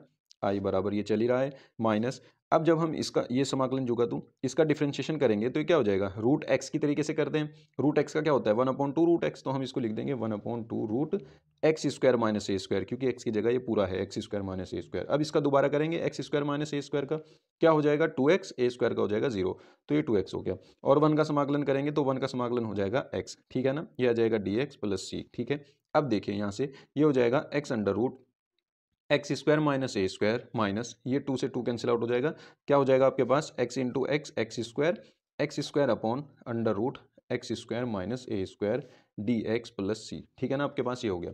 अब देखिए बच्चों इसको सॉल्व करने के लिए हमें, अगर मैं ये सेम बन जाता ऊपर तो इससे मैं इसको डिवाइड कर देता, तो फिलहाल मुझे जरूरत पड़ेगी यहाँ पे माइनस ए स्क्वायर की, तो मैंने क्या किया ए स्क्वायर घटा दिया और ए स्क्वायर ही जोड़ दिया, ठीक है ना। यहाँ से क्या हो जाएगा आपके पास, यहाँ से हो जाएगा x under root x square minus a square minus, अब देखिए इस वाले के अपॉन में हम इसको अलग दे देंगे और इस वाले के अपॉन में इसको अलग दे देंगे, तो ये क्या हो जाएगा, ये हो जाएगा आपका x square minus a square upon under root x square minus a square, plus इस वाले के अपॉन में इसको अलग दे दो तो a square upon under root x square minus a square d x दोनों में, और ये आ जाएगा प्लस सी, ठीक है ना। अब देखिए बच्चों ये क्या हो जाएगा x under root x square minus a square minus, इसका समाकलन अलग कर देंगे इसका अलग, तो ये हो जाएगा एक्स, देखिए x square minus a square पूरे की पावर 1 है और नीचे x square minus a square की पावर 1/2 है, जब भी ऊपर जाएगी तो ऊपर क्या बच जाएगी, x square minus a square की पावर आधी बच जाएगी ऊपर, ठीक है ना। ये तो हो गया अलग, प्लस इस माइनस की मल्टीप्लाई यहाँ पे भी हो जाएगी, ये माइनस हो जाएगा, और ये हो जाएगा समाकलन a square upon under root x square minus a square d x plus c, ठीक है ना बच्चों। अब देखिए ये आपका क्या हो जाएगा, ये आई हो जाएगा जो आप मान करके आए थे, देखिए आपने इसी को तो आई माना था, under root x square minus a square बराबर आई, तो हम इसकी जगह क्या रख देंगे, आई रख देंगे, ठीक है ना। देखिए यहाँ से क्या हो जाएगा आई बराबर x under root x square minus a square minus इसकी जगह हमने आई रख दिया, माइनस इसका ए स्क्वायर बाहर आ गया, समाकलन क्या बन गया 1 under root x square minus a square d x plus c, ठीक है ना। अब देखिए ये क्या हो जाएगा, इस आई को हम इधर ले आएंगे तो ये हो जाएगा I plus I 2i equals to x under root x square minus a square. अब समाकलन 1 under root x square minus a square, इसका डायरेक्ट फॉर्मूला आपके याद है, क्या होगा, इसका हो जाएगा आपका log x plus under root x square minus a square plus c, ठीक है ना बच्चों। इसका डायरेक्ट होता है formula 1 under root x square minus a square का log x plus under root x square minus a square, ठीक है। अब ये 2 क्या करो इस पूरे के अपॉन में ले आओ यहाँ पर, तो ये क्या हो जाएगा आई इक्वल्स टू इसके अपॉन में अलग चला जाएगा x/2 under root x square minus a square minus इसके अपॉन में अलग चला जाएगा a square by two log x plus under root x square minus a square, और इस कांस्टेंट के अपॉन में अलग चला जाएगा और उसको हम नया कांस्टेंट नाम दे देंगे सी, ठीक है ना, क्योंकि C/2 हो जाएगा। मान लीजिए ये जो ऊपर से C आ रहा था इसको हमने C1 ले लिया था, ठीक है ना, C1 ले लिया था, अब C1/2 हो गया है तो अगली टर्म में इसको C कर दो, ठीक है ना, उससे कोई फर्क नहीं पड़ता, ये तो कांस्टेंट है, कांस्टेंट कुछ भी हो उससे हमें कोई फर्क नहीं पड़ता। ये हो जाएगा minus a square by 2 log x plus under root x square minus a square plus इसको हम नया नाम दे देंगे सी कांस्टेंट को, ठीक है ना, और ये आपका हो जाएगा आंसर, ठीक है ना बच्चों। उम्मीद करता हूँ आपकी समझ में आ गया होगा। बहुत आसान क्वेश्चन था, यही फॉर्मूला भी था, आपको ये फॉर्मूला याद रखना होता है, ठीक है ना बच्चों। तो चलिए चलते हैं नेक्स्ट क्वेश्चन पर। देखिए बच्चों नेक्स्ट क्वेश्चन क्या कहता है। यह क्वेश्चन ये आपके सिलेबस में नहीं है, इसको हम नहीं करेंगे। नेक्स्ट क्वेश्चन पर चलते हैं, गे पर। 6 का गे क्वेश्चन। देखिए 6 का गे क्वेश्चन क्या है बच्चों। ये कह रहा है कि अवकल समीकरण d y by d x plus y cot x equals to 2x plus x square cot x, इसका विशिष्ट हल ज्ञात कीजिए जबकि y बराबर 0 हो और x बराबर पाई बाई 2 हो। तो बच्चों हम क्या करेंगे, देखिए ये जो फॉर्म है ये इस फॉर्म की बन रही है। हम क्या कहेंगे कि अवकल समीकरण की तुलना d y by d x plus p y equals to q से करने पर, ठीक है ना, से करने पर, यहाँ पे लिख देना की तुलना इससे करने पर। अब देखिए यहाँ पे y के इंटू में जो है ये p हो जाएगा, क्योंकि y के इंटू में p है और यहाँ पे y के इंटू में कोट एक्स है, तो p की जगह p बराबर क्या आ जाएगा, कोट एक्स। तो p बराबर आ जाएगा कोट एक्स, और q बराबर जो बराबर के इधर रखा है सारा ये हो जाएगा, तो q इक्वल्स टू हो जाएगा 2x plus x square cot x, ठीक है ना बच्चों। अब देखिए यहाँ से क्या होगा, सबसे पहले हम इसमें निकालते हैं समाकलन गुणांक यानी इंटीग्रेशन फैक्टर। समाकलन गुणांक क्या होगा, e की पावर पी डी एक्स, ठीक है ना, ये समाकलन हो जाएगा। तो e की पावर में हम क्या करेंगे, p की वैल्यू रख देंगे कोट एक्स और dx लगा देंगे, ठीक है ना। यहाँ पे क्या हो जाएगा, कोट एक्स का जो फॉर्मूला होता है, कोट एक्स का समाकलन क्या होता है, कोट एक्स का होता है लॉग साइन एक्स, तो e की पावर क्या आ जाएगा, लॉग साइन एक्स, ठीक है ना, लॉग साइन एक्स। और जब e की पावर में लॉग e आ जाए तो ये हट जाता है, ये साइन एक्स नीचे आ जाता है बस, तो इसको हम लगा देंगे साइन एक्स ओनली, ठीक है ना। तो यहाँ से आपका इंटीग्रेशन फैक्टर साइन एक्स आ गया। अब आपको क्या करना है, समीकरण का हल निकालना है। समीकरण का हल निकालना है, तो समीकरण का हल होता है, यहाँ पे आपको ये याद रखना है, समीकरण का हल होगा आपका y into I F equals to समाकलन q into I F into d x और प्लस सी, ठीक है ना। तो y इंटू आई एफ क्या हो जाएगा, आई एफ की वैल्यू है आपके पास साइन एक्स, इसको यहाँ पे रख देंगे, इक्वल्स टू ये हो जाएगा q की वैल्यू आपके पास 2x plus x square cot x, और इंटू में आ जाएगा आई एफ की वैल्यू कितनी है, यह है sine x d x plus c, ठीक है ना बच्चों।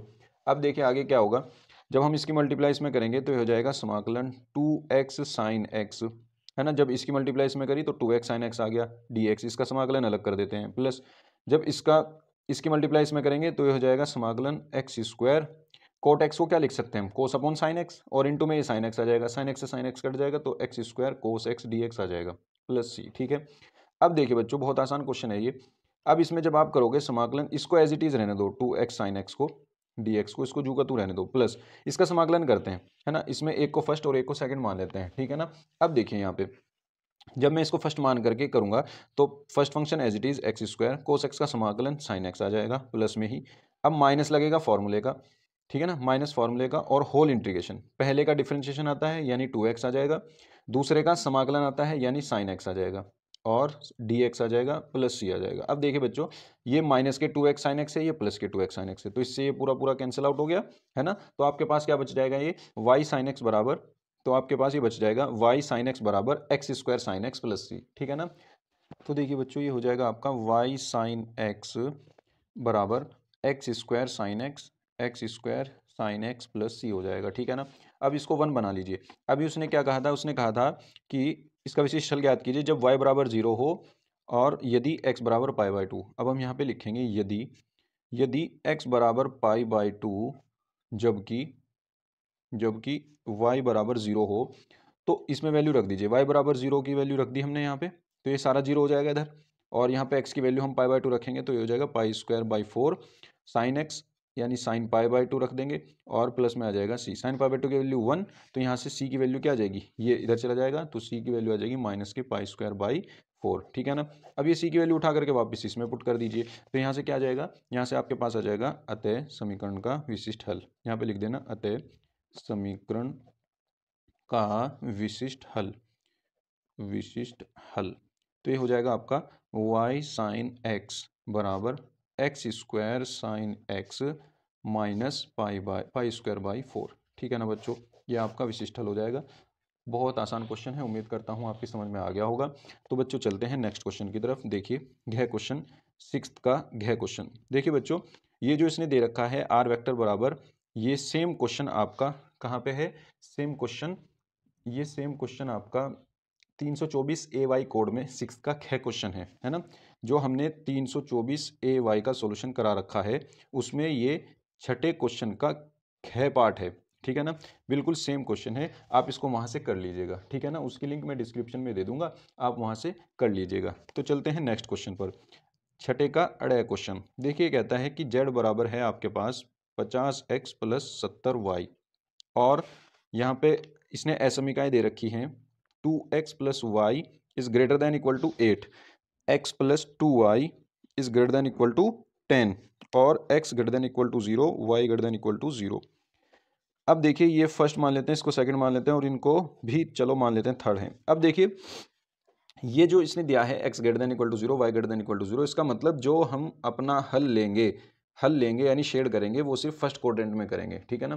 फर्स्ट क्वाड्रेंट में हम अपना जो है इसका हल निकालेंगे। अब देखिए हम इनको क्या करेंगे, सबसे पहले समीकरण रूप में लिखने पर क्या लिखेंगे, समीकरण रूप में लिखने पर, समीकरण रूप में लिखने पर जब समीकरण रूप में लिखोगे तो आपकी समीकरण ये आ जाएंगी 2x + y बराबर 8 और x + 2y बराबर 10।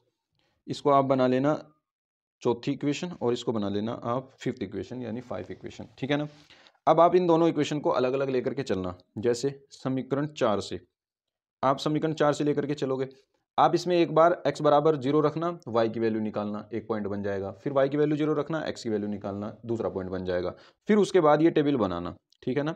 सॉल्व करने के बाद वो भी आपको दिखाना है क्योंकि 5 नंबर का क्वेश्चन है, आपको इसमें कुछ तो लिखना पड़ेगा ना, तो बड़ा सा इसको करना है, ठीक है ना। ये x हो जाएगा, y हो जाएगा। जब आप x की वैल्यू 0 रखोगे तो y की वैल्यू सिंपली 8 मिल जाएगी। जब y की वैल्यू 0 रखोगे तो x की वैल्यू क्या मिल जाएगी, 8/2 यानी 4 मिल जाएगी, ठीक है ना।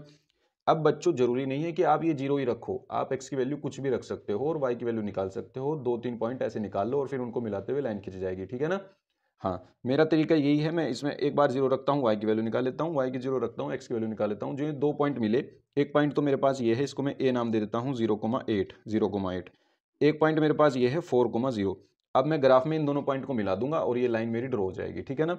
दूसरी लाइन क्या है अपनी, समीकरण 5 लिखिए, समीकरण 5 से, और इसको सॉल्व करके भी दिखाना है आपको। और फिर आप ये टेबल बना दीजिएगा। ये टेबल बनाते ही इसमें क्या लिखेगा, x, y, एक्स वाई। तो x की वैल्यू जब आप 0 रखोगे तो y की वैल्यू 5 मिल जाएगी, y की वैल्यू 5 मिल गई। y की वैल्यू 0 रखोगे तो x की वैल्यू 10 मिल जाएगी, तो y की वैल्यू 10 आ गई, ठीक है ना। आपके पास ये सिंपली पॉइंट हो जाएंगे, c पॉइंट हो जाएगा 0,5 और d पॉइंट हो जाएगा 10,0। इन दोनों को मिलाते हुए आपकी ये वाली लाइन खींच जाएगी, ठीक है ना, ड्रॉ हो जाएगी। अब देखिए हम चलते हैं ग्राफ की तरफ। हमारा ग्राफ क्या कहता है, हमारा ग्राफ मान लीजिए ये है, हमने ये ग्राफ बनाया इसका इस तरीके का, ठीक है ना। बच्चों आप ये स्केल में थोड़े बड़े बड़े से पॉइंट लेना, हम तो यहाँ पर जस्ट आपको समझा रहे हैं इसलिए हम जो है छोटे छोटे पॉइंट ले रहे हैं, ठीक है ना।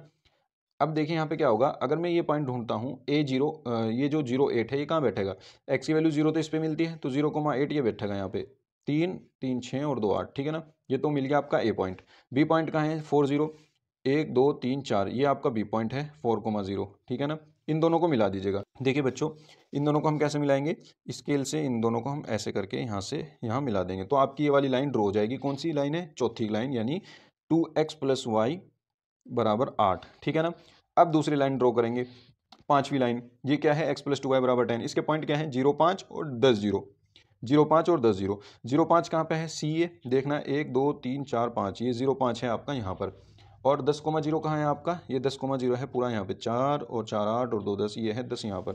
तो आप इन दोनों को मिला दीजिए, इन दोनों को मिला करके आपकी ये दूसरी लाइन ड्रॉ हो जाएगी, ठीक है ना। इस लाइन पर लिख दीजिएगा x + 2y बराबर 10, ठीक है।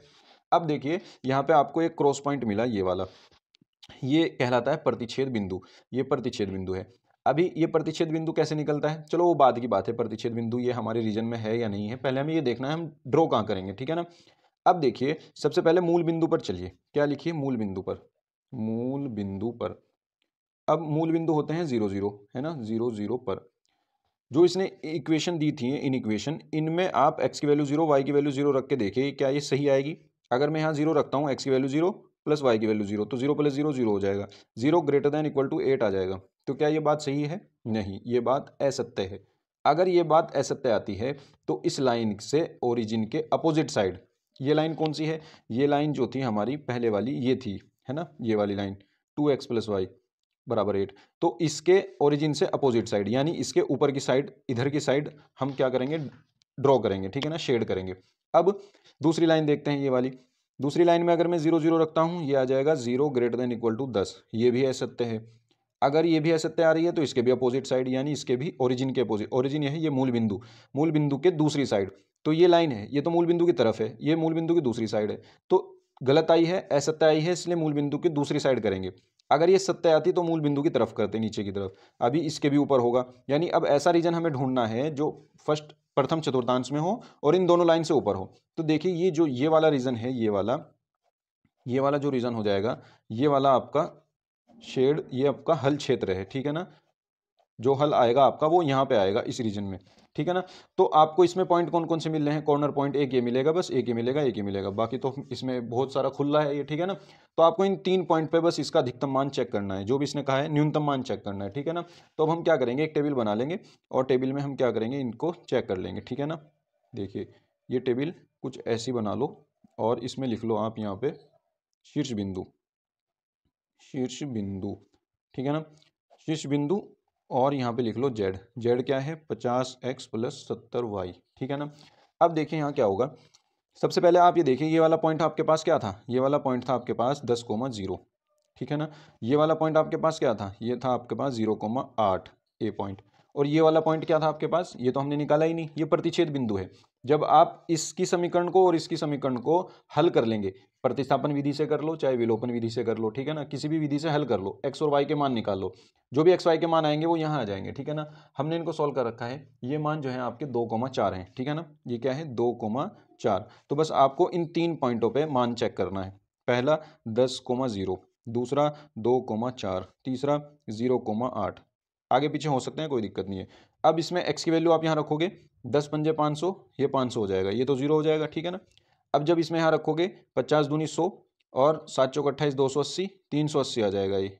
और इसमें देखोगे तो 7 अट्ठे 56 यानी 560, ये आपका आ जाएगा 560, ये आ जाएगा आपका 560। तो इनमें से न्यूनतम कौन सा है, न्यूनतम आपका ये है, ठीक है ना। तो बस यही आपका आंसर हो जाएगा, इसको आप लिख देना, अतः जेड का न्यूनतम मान बिंदु 2 4 पर 380 है, ठीक है ना। और ये आपका आंसर हो जाएगा, ठीक है ना बच्चों। उम्मीद करता हूँ आपकी समझ में आ गया होगा। तो चलिए चलते हैं नेक्स्ट क्वेश्चन पर। देखिए बच्चों, नेक्स्ट क्वेश्चन सातवां ये कह रहा है कि कोई एक खंड कीजिए और इसमें 8 नंबर के आपके पास 2 क्वेश्चन होंगे, उसमें से आपको एक क्वेश्चन करना है, ठीक है ना। तो चलते हैं 7वें के क्या क्वेश्चन पर। ये क्या कहता है, ये कह रहा है कि एक परिवार में 3 बच्चे हैं, यदि यह ज्ञात है कि बच्चों में से कम एक बच्चा लड़की है, तो तीनों बच्चों के लड़की होने की प्रायिकता ज्ञात कीजिए, ठीक है ना। अब देखिए 3 बच्चे हैं तो पॉसिबल वेज क्या हो सकते हैं कि कौन लड़का और कौन लड़की है ना, उनमें से क्या हो सकते हैं। तो हम क्या कहेंगे, हम सबसे पहले मानेंगे माना लड़के को जी से तथा माना लड़की को जी से तथा लड़के को बी से निरूपित करते हैं तब अगर आप इसका प्रतिदर्श समष्टि बनाना चाहें यानी सैंपल स्पेस बनाना चाहें, तो सैंपल स्पेस प्रतिदर्श समष्टि क्या होगी। तो देखिए सबसे आसान तरीका बताता हूं मैं आपको। जैसे आप 3 सिक्के उछालते हैं ना, 3 सिक्कों में टोटल पॉसिबल वे यानी कुल तरीके किस तरीके से आ सकते हैं हेड टहलाने के, इसी तरीके से बी और जी को भी हम कर सकते हैं। सबसे पहले हमें क्या करना है, 3 बच्चे हैं यानी 2 की पावर 3 यानी टोटल 8 तरीके होंगे, है ना। 8 तरीकों में से 8 का आधा कितना होता है 4, तो 4 बार आप जी लिख लीजिए, 1 2 3 4, और 4 बार आप बी लिख लीजिए, 1 2 3 4, रफली करना इसको, ठीक है ना। अब 4 का आधा 2 होता है, 4 4 लिखे ना हमने, 4 का आधा 2, तो 2 बार जी लिखिए, 2 बार बी लिखिए, फिर 2 बार जी लिखिए, फिर 2 बार बी लिखिए। अब 2 का आधा 1 होता है, तो अब 1 बार जी 1 बार b, g b g b g b. इस तरीके से लिखने पर आपको एक भी तरीका छूटेगा नहीं, सारे तरीके लिख लोगे आप आसानी से। देखिए 8 तरीके टोटल हैं और 8 हमने लिख लिए, ठीक है ना, ना कोई कंफ्यूजन ना कुछ, और फटाफट से हम लिख लेंगे इनको, ठीक है ना। बस अब आपको ये रफली ऐसे करके फिर आपको इसको ऐसे इसमें लिख देने हैं, ठीक है ना। इन सबको यहाँ पे आपको ऐसे लिख देने हैं, ठीक है ना, ऐसे करके जी जी जी कोमा जी जी बी कोमा, इस तरीके से सारे लिख देने हैं, ठीक है ना। अब देखिए टोटल 8 तरीके हैं, बस ये देखने हैं आपको, ये सारे इसमें आ जाएंगे, ठीक है ना। अब चलते हैं, हम 2 घटना मानते हैं, माना हमारे पास 2 घटनाएं हैं। एक घटना ई है, ई क्या कहती है, ये कह रहा है कि यदि यह ज्ञात है कि बच्चों में से कम एक बच्चा लड़की है, तो तीनों बच्चों के लड़की होने की प्रायिकता हमें फाइंड करनी है, ठीक है ना। तो हम ई को मान लेते हैं, तीनों बच्चों का लड़की होना, तीनों बच्चों का लड़की होना, तीनों बच्चों का लड़की होना। तो अगर तीनों बच्चों का लड़की होना है तो इसका अगर हम सेट बनाएं तो इसके अंदर कौन कौन से आ जाएंगे, इसमें से देखना है हमें। तो तीनों बच्चे लड़की हैं, इसमें तो एक ही तरीका है, बस ये जी जी जी है ना, तो बस इसमें एक ही एलिमेंट आ जाएगा, जी जी और जी, ठीक है ना। अब चलते हैं एफ घटना पर, हमने दूसरी घटना मानी है एफ, तथा एफ जो है वो कह रहा है कि कम से कम बच्चों में से कम से कम एक बच्चा लड़की है। इसको हम मान लेते हैं कम से कम एक बच्चे का लड़की होना, कम से कम एक बच्चा लड़की होना, एक बच्चा लड़की होना। अब देखिए कम से कम एक बच्चा लड़की है, इससे इसका मतलब ये है कि ज़्यादा से ज़्यादा तीनों लड़की हो जाएं चल जाएगा, लेकिन कम से कम एक लड़की तो होनी चाहिए, ठीक है ना। तो इसके अंदर कितने तरीके आ सकते हैं, देखिए सब में एक एक जी तो है ही, कम से कम ज़्यादा से ज़्यादा दो भी हो जाए तीन भी हो जाए चल जाएगा। तो इसमें कम से कम एक जी तो है ही, इसमें भी है, इसमें भी है, इसमें भी है, इसमें भी, इसमें भी, इसमें भी, बस इसमें नहीं है। तो ये कंडीशन छोड़ करके ये सारी कंडीशन इसमें आ जाएंगी, ठीक है ना। जी जी जी जी जी बी जी, ये सारी इसमें आ जाएंगी, ठीक है ना। बस एक छूटेगी ये बी वाली, क्योंकि इसमें तीनों लड़के हैं। अब देखिए तो अगर मैं इनकी ई इंटरसेक्शन एफ देखना चाहूं तो क्या होगा, ई इंटरसेक्शन एफ मतलब तीनों बच्चे लड़की हो और कम से कम एक बच्चा लड़की भी हो, ठीक है ना। इसमें और इसमें कॉमन देख लो आप क्या आएगा, बस जी जी जी और जी जी, बस एक ही तो एलिमेंट कॉमन है ना, तो इसका मतलब इसमें भी एक ही एलिमेंट आ जाएगा, जी जी और जी, ये वाला, ठीक है ना। अब देखिए अगर मैं यहां से देखना चाहूं नंबर ऑफ ई कितने हैं मेरे पास, नंबर ऑफ ई मेरे पास सिर्फ एक ही है, नंबर ऑफ एलिमेंट इन ई मेरे पास एक ही है, यानी ए के अंदर अवयवों की संख्या। इसी तरह अगर मैं देखना चाहूं number of element in F, F के अंदर कितने एलिमेंट हैं, 8 टोटल थे, एक छोड़ा था तो बस 7 हैं, 1 2 3 4 5 6 7। इसी तरह अगर मैं एस के अंदर एलिमेंट देखना चाहूं तो पूरे 8 हैं, ये सारे के सारे इसी के हैं, ठीक है ना। तो यहां से क्या हो जाएगा, number of E element in E intersection F, इसमें कितने हैं, इसमें भी एक ही है। आपको क्या निकालना है, आपको ये निकालना है कि प्रायिकता जब ये घटना हो गई हो कि कम से कम एक बच्चा तो लड़की हो, ये तो हो। अब निकालनी हमें यह है कि तीनों बच्चों के लड़की होने की प्रायिकता, यानी ई की प्रायिकता में निकालनी है। सह प्रतिबंध प्रायिकता का फॉर्मूला लगा दीजिए, ई इंटरसेक्शन एफ हो जाएगा, अपॉन में आ जाएगा पी ऑफ एफ। तो इसका मतलब क्या हो जाएगा, P of E intersection F, देखिए P of E intersection F क्या हो जाएगा, number of element in E intersection F upon number of element in S, upon इसकी आ जाएगी घटना number of element in F upon number of element in S, ठीक है ना। तो इसकी घटना कितनी आ जाएगी, इसकी प्रायिकता कितनी आ जाएगी, इसकी प्रायिकता आ जाएगी आपकी 1/8, 1/8 अपॉन 1/8 अपॉन यह आ जाएगी आपकी 7/8, ठीक है ना। नंबर ऑफ एफ में 7 हैं और एस में 8 हैं, तो 8 से 8 कट करके ये आ जाएगी आपकी ई अपॉन जो एफ आ जाएगी वो आ जाएगी आपकी 1/7, यानी 1/7। ये आपका हो जाएगा आंसर, ठीक है ना बच्चों। उम्मीद करता हूँ आपकी समझ में आ गया होगा, बहुत आसान क्वेश्चन था। तो चलिए चलते हैं नेक्स्ट क्वेश्चन पर। तो देखिए बच्चों ख क्वेश्चन आपका क्या कहता है, ये ख क्वेश्चन बच्चों ये बहुत इंपॉर्टेंट क्वेश्चन है। सबसे पहले आप क्या करोगे, आपको ये निकालना है माइनस के 1 से लेकर के 3/2 mode x sine pi x d x, इसका मान आपको ज्ञात करना है, ठीक है ना। मान लीजिए ये आई बराबर है। अब ये क्वेश्चन क्या है, मॉडुलस में है ये, ठीक है ना बच्चों। जब भी ऐसा क्वेश्चन आपको दिखे मॉडुलस वाला और उसकी लिमिट उसने -1 से या कुछ भी लिमिट दे रखी है और जो है लोअर लिमिट से कोई अपर लिमिट दे रखी है और ये फंक्शन मॉडुलस में है, तो सबसे पहले आप क्या करोगे, इस मॉडुलस के अंदर जो फंक्शन है उसको 0 रखोगे और x की वो वैल्यू निकालोगे जिसके लिए ये फंक्शन 0 है, ठीक है ना। जिसके लिए ये अंदर मोड के अंदर वाला फंक्शन की बात करूं, पूरा मोड लेकर के नहीं चलना, आपको सिर्फ ये देखना है कि x साइन पाई एक्स, ये वाला x साइन पाई एक्स जो है वो किस वैल्यू के लिए 0 है, x की किस वैल्यू के लिए 0 है, x की किस वैल्यू के लिए 0 है, ये मैं आपके लिए लिख रहा हूं सिर्फ याद रखने के लिए, x की किस वैल्यू के लिए 0 है, आपको वो x की वैल्यू फाइंड करनी है, ठीक है ना। अब देखिए अगर मैं इसको देखूं x साइन पाई x को, तो मेरे पास ये एक तो x बराबर 0 के लिए 0 है, ठीक है ना। देखिए जब मैं x बराबर 0 रख दूंगा तो यहाँ पे 0 रख दूंगा, ये सारा 0 हो जाएगा, ठीक है ना। तो यानी एक तो x बराबर 0 के लिए इसकी वैल्यू 0 हो गई। दूसरा x साइन पाई x में अगर मैं x की वैल्यू 1 रख दूं, अगर मैं 1 रख दूं तो देखिए यहाँ पे 1 रख दिया और यहाँ पे साइन पाई 1 रख दिया, ये पाई इंटू 1 पाई हो जाएगा, साइन पाई की वैल्यू 0 हो जाएगी, तो फिर ये फंक्शन पूरा 0 हो जाएगा, ठीक है ना। यानी x की दो वैल्यू हैं, एक तो x बराबर 0 और एक x बराबर 1, जिन पे ये फंक्शन क्या हो जाएगा 0 हो जाएगा। तो इसका मतलब ये जो ये लिमिट टूटेगी ये हम दो जगह तोड़ेंगे इसको, ठीक है ना। कैसे, देखिए मान लीजिए आपके पास ये नंबर लाइन है और ये -1 से लेकर के 3/2 तक ये आपकी लिमिट है, ठीक है ना। अब इसको हम दो जगह बीच में तोड़ेंगे, जहां एक तो x बराबर 0 पर, x बराबर 0 पर और एक x बराबर 1 पर, ये भी x की वैल्यू है, ये भी x की वैल्यू है, ठीक है ना। अब हमें ये देखना है मोड का फंक्शन क्या होता है, मोड का फंक्शन एक बार पॉजिटिव होता है, एक बार नेगेटिव होता है, ठीक है ना। तो हमें ये देखना है कि ये x साइन पाई x इन 3 अंतरालों में जो है हमारे पास अंतराल बने, एक तो ये वाला, एक ये वाला और फिर एक ये वाला। इन 3 अंतरालों में कौन से अंतराल में ये पॉजिटिव है और कौन से अंतराल में ये निगेटिव है, ठीक है ना। तो सबसे पहले हम अंतराल ये -1, 0 पर चेक करते हैं, ठीक है ना। जब हम इसमें चेक करेंगे, इसके बीच में से कोई वैल्यू उठा लो, इसके बीच में से कोई वैल्यू मान लो मैंने उठा ली -1/2, -1/2 मतलब -0.5, -1/2। अब मैं इसमें रख करके देखूंगा, -1/2 जब मैं यहाँ पे रखूंगा तो ये तो हो जाएगा माइनस, यानी -1/2। और जब -1/2 इसमें रखूंगा तो ये हो जाएगा इंटू में साइन -π/2। साइन -π/2 का आप देखिए, ये तो -1/2 ही रहा, इंटू और ये माइनस के साइन आ जाएगा, माइनस के साइन π/2, माइनस का साइन π/2 आ जाएगा। यानी ओवरऑल आप देखिए कि ये भी माइनस है, ये भी माइनस है, तो ओवरऑल ये जो हो जाएगी ये पॉजिटिव हो जाएगी, ठीक है ना, पॉजिटिव हो जाएगी। समझ में आई बात।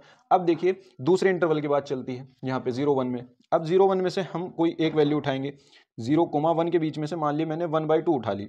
तो जब मैं 1/2 इसमें रखूंगा तो यहाँ पे 1/2 आ जाएगा इंटू और यहाँ पे साइन π/2 आ जाएगा, यानी ये भी पॉजिटिव ये भी पॉजिटिव, तो ओवरऑल ये पॉजिटिव और ये भी पॉजिटिव, दोनों की मल्टीप्लाई करेंगे तो ये ओवरऑल पॉजिटिव आ जाएगा, ठीक है ना। अब तीसरा अंतराल बचा, तीसरे अंतराल में चेक करेंगे। तीसरा अंतराल कौन सा है हमारे पास, 1 से लेकर के 3/2। इस अंतराल में जब हम चेक करेंगे, यानी हम यहाँ से कोई एक बीच की वैल्यू उठा लेते हैं। बीच की वैल्यू मान लीजिए हमने 1.1 उठा लीजिए, चाहे 1.2 उठा लीजिए, है ना। मान लीजिए आपने 1.2 ही उठा ली। अब वो 1.2 जब आप यहाँ पे रखोगे, कहाँ पे, यहाँ पे रखोगे, तो ये तो हो जाएगा आपका 1.2, यानी ये तो हो जाएगा आपका 1.2 और इंटू में 1.2 को मैं क्या लिख सकता हूँ, 12/10 लिख सकता हूँ ना। तो मैं 12/10 लिख लेता हूँ, 12/10 मैंने x की जगह रख दिया और 12/10 मैं अंदर रख देता हूँ यहाँ पे, साइन पाई इंटू 12/10। अब पाई की वैल्यू 180 होती है, 180 मतलब 180, 180 को 10 से डिवाइड करेंगे, 0 से 0 कट जाएगा, 18 आ जाएगा। और 18 की जब मैं गुना 12 में करूंगा तो वो क्या आ जाएगा, 216। अब 216 जो वैल्यू होती है साइन की, देखिए कौन से रीजन में पड़ेगी ये हमारे पास, अगर मैं देखूं ये तो मेरा पॉजिटिव है पहला, ये बस मुझे ये देखना है ये निगेटिव है या पॉजिटिव है। अब मेरे पास आया ये साइन 216। अब साइन 216 देखिए जरा, आपके पास 4 क्वाड्रेंट है ना, 4 क्वाड्रेंट है। एक तो ये वाला, ये तो है आपके पास। अब 216 कौन से क्वाड्रेंट में बैठेगा, 180 प्लस, यानी 180 से ज्यादा है, 270 से छोटा है, 216 है ना, यहाँ पे बैठेगा इस रीजन में। और थर्ड क्वाड्रेंट में बैठेगा, थर्ड क्वाड्रेंट में साइन माइनस होता है, तो यानी ये माइनस हो जाएगा, तो ये plus into minus overall minus आ जाएगा, ठीक है ना, ये निगेटिव आ गया।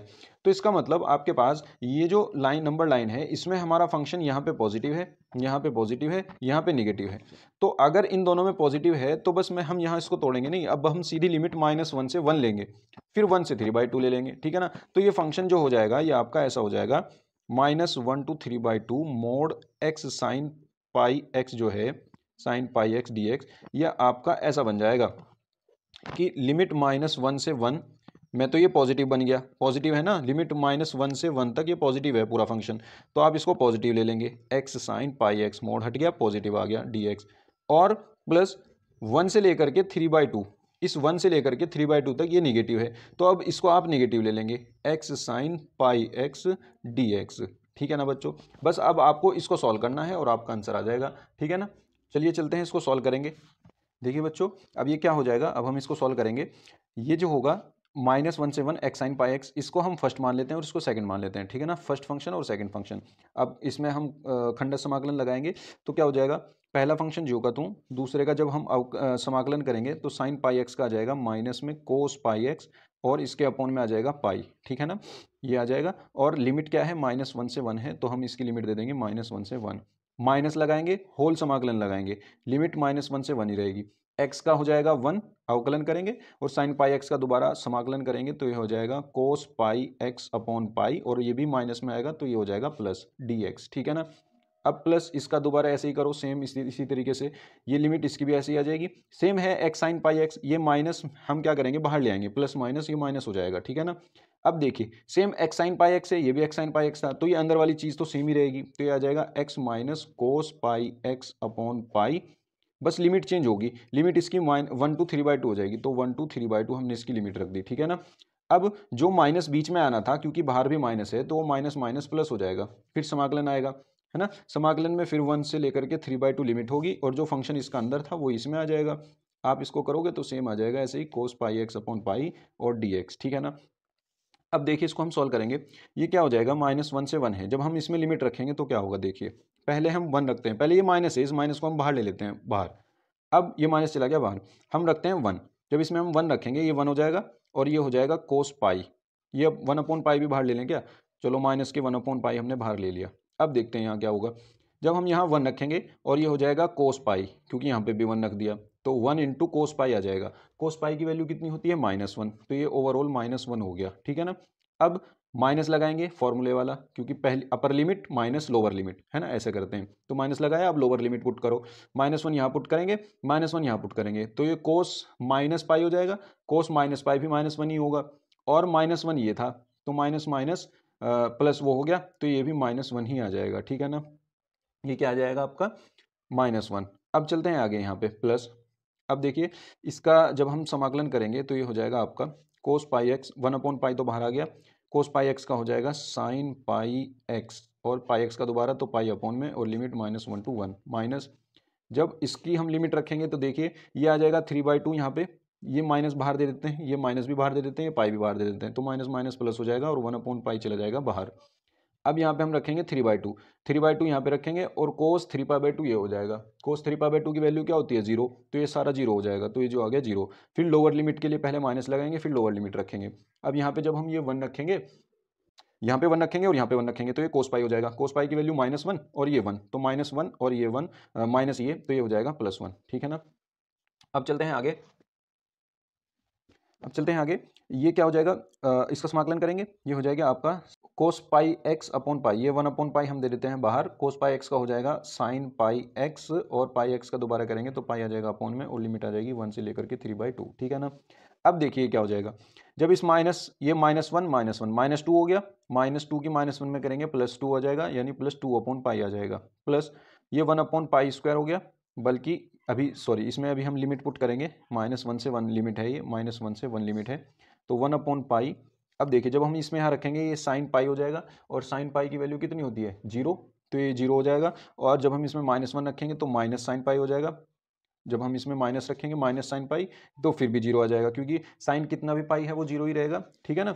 अब चलते हैं आगे, प्लस ये आ जाएगा 1/पाई, प्लस अब इस पे चलते हैं 1/पाई, तो ये जब हम इसमें यहाँ रखेंगे हो जाएगा साइन 3π/2, साइन 3π/2 की वैल्यू कितनी होगी, साइन 3π/2 की वैल्यू हो जाएगी -1। तो बच्चों देखिए ये 1/पाई तो बाहर आ गया, और इस पाई को भी हम क्या कर देंगे, बाहर कर देंगे, तो 1/पाई² हो जाएगा, जब हम इसमें वैल्यू रखेंगे साइन 3π/2 हो जाएगा, साइन 3π/2 की वैल्यू कितनी हो जाएगी, -1 आ जाएगी, और जब हम इसमें 1 रखेंगे तो साइन पाई आ जाएगा, साइन पाई की वैल्यू होती है 0, तो ये माइनस के 0 आ जाएगा, ठीक है ना। अब देखिए क्या हो जाएगा, ये आपका हो जाएगा 2/पाई, 2/पाई प्लस ये तो 0 हो गया, प्लस 1/पाई, फिर -1/पाई², -1/पाई², तो ओवरऑल आपका आ गया 3/पाई और माइनस के 1/पाई²। तो बच्चों देखिए यहाँ पे क्या हो जाएगा, 3/पाई और माइनस के 1/पाई², नहीं इसका ये प्लस था, यानी इसका मतलब यहाँ पे हमने कुछ गलती की है। देखिए यहाँ पे जब हम ये समाकलन किया था दूसरी बार साइन पाई एक्स का, तो साइन पाई एक्स का जो समाकलन होता है माइनस के कोस पाई एक्स होता है, तो ये माइनस में आएगा यहाँ पर, ठीक है ना, कोस पाई एक्स माइनस में आएगा, तो जब ये माइनस बाहर चला जाएगा ये हो जाएगा प्लस माइनस माइनस, ठीक है ना, और ये हो जाएगा आपका माइनस, और फिर ये हो जाएगा आपका माइनस, और ये हो जाएगा आपका माइनस, तो जब ये इसमें मल्टीप्लाई करेंगे ये हो जाएगा आपका प्लस, ठीक है ना, ये हो जाएगा आपका प्लस, तो ये आ जाएगा 3/पाई प्लस 1/पाई², ठीक है ना बच्चों, ये हो गया आपका क्वेश्चन सॉल्व, ठीक है ना बच्चों, बहुत आसान क्वेश्चन है, और थोड़ा सा बस ये लेंथी भी नहीं कह सकते, बस थोड़ा सा ट्रिकी है, इसको आपको अच्छे से कर लेना है, ठीक है ना, बहुत इंपॉर्टेंट क्वेश्चन है बच्चों। तो चलिए चलते हैं नेक्स्ट क्वेश्चन पर। तो देखिए बच्चों नेक्स्ट क्वेश्चन क्या है आपका 8वें का कै, ये क्वेश्चन क्या कह रहा है कि y बराबर x की power x plus cos x की पावर 10x, ठीक है ना बच्चों।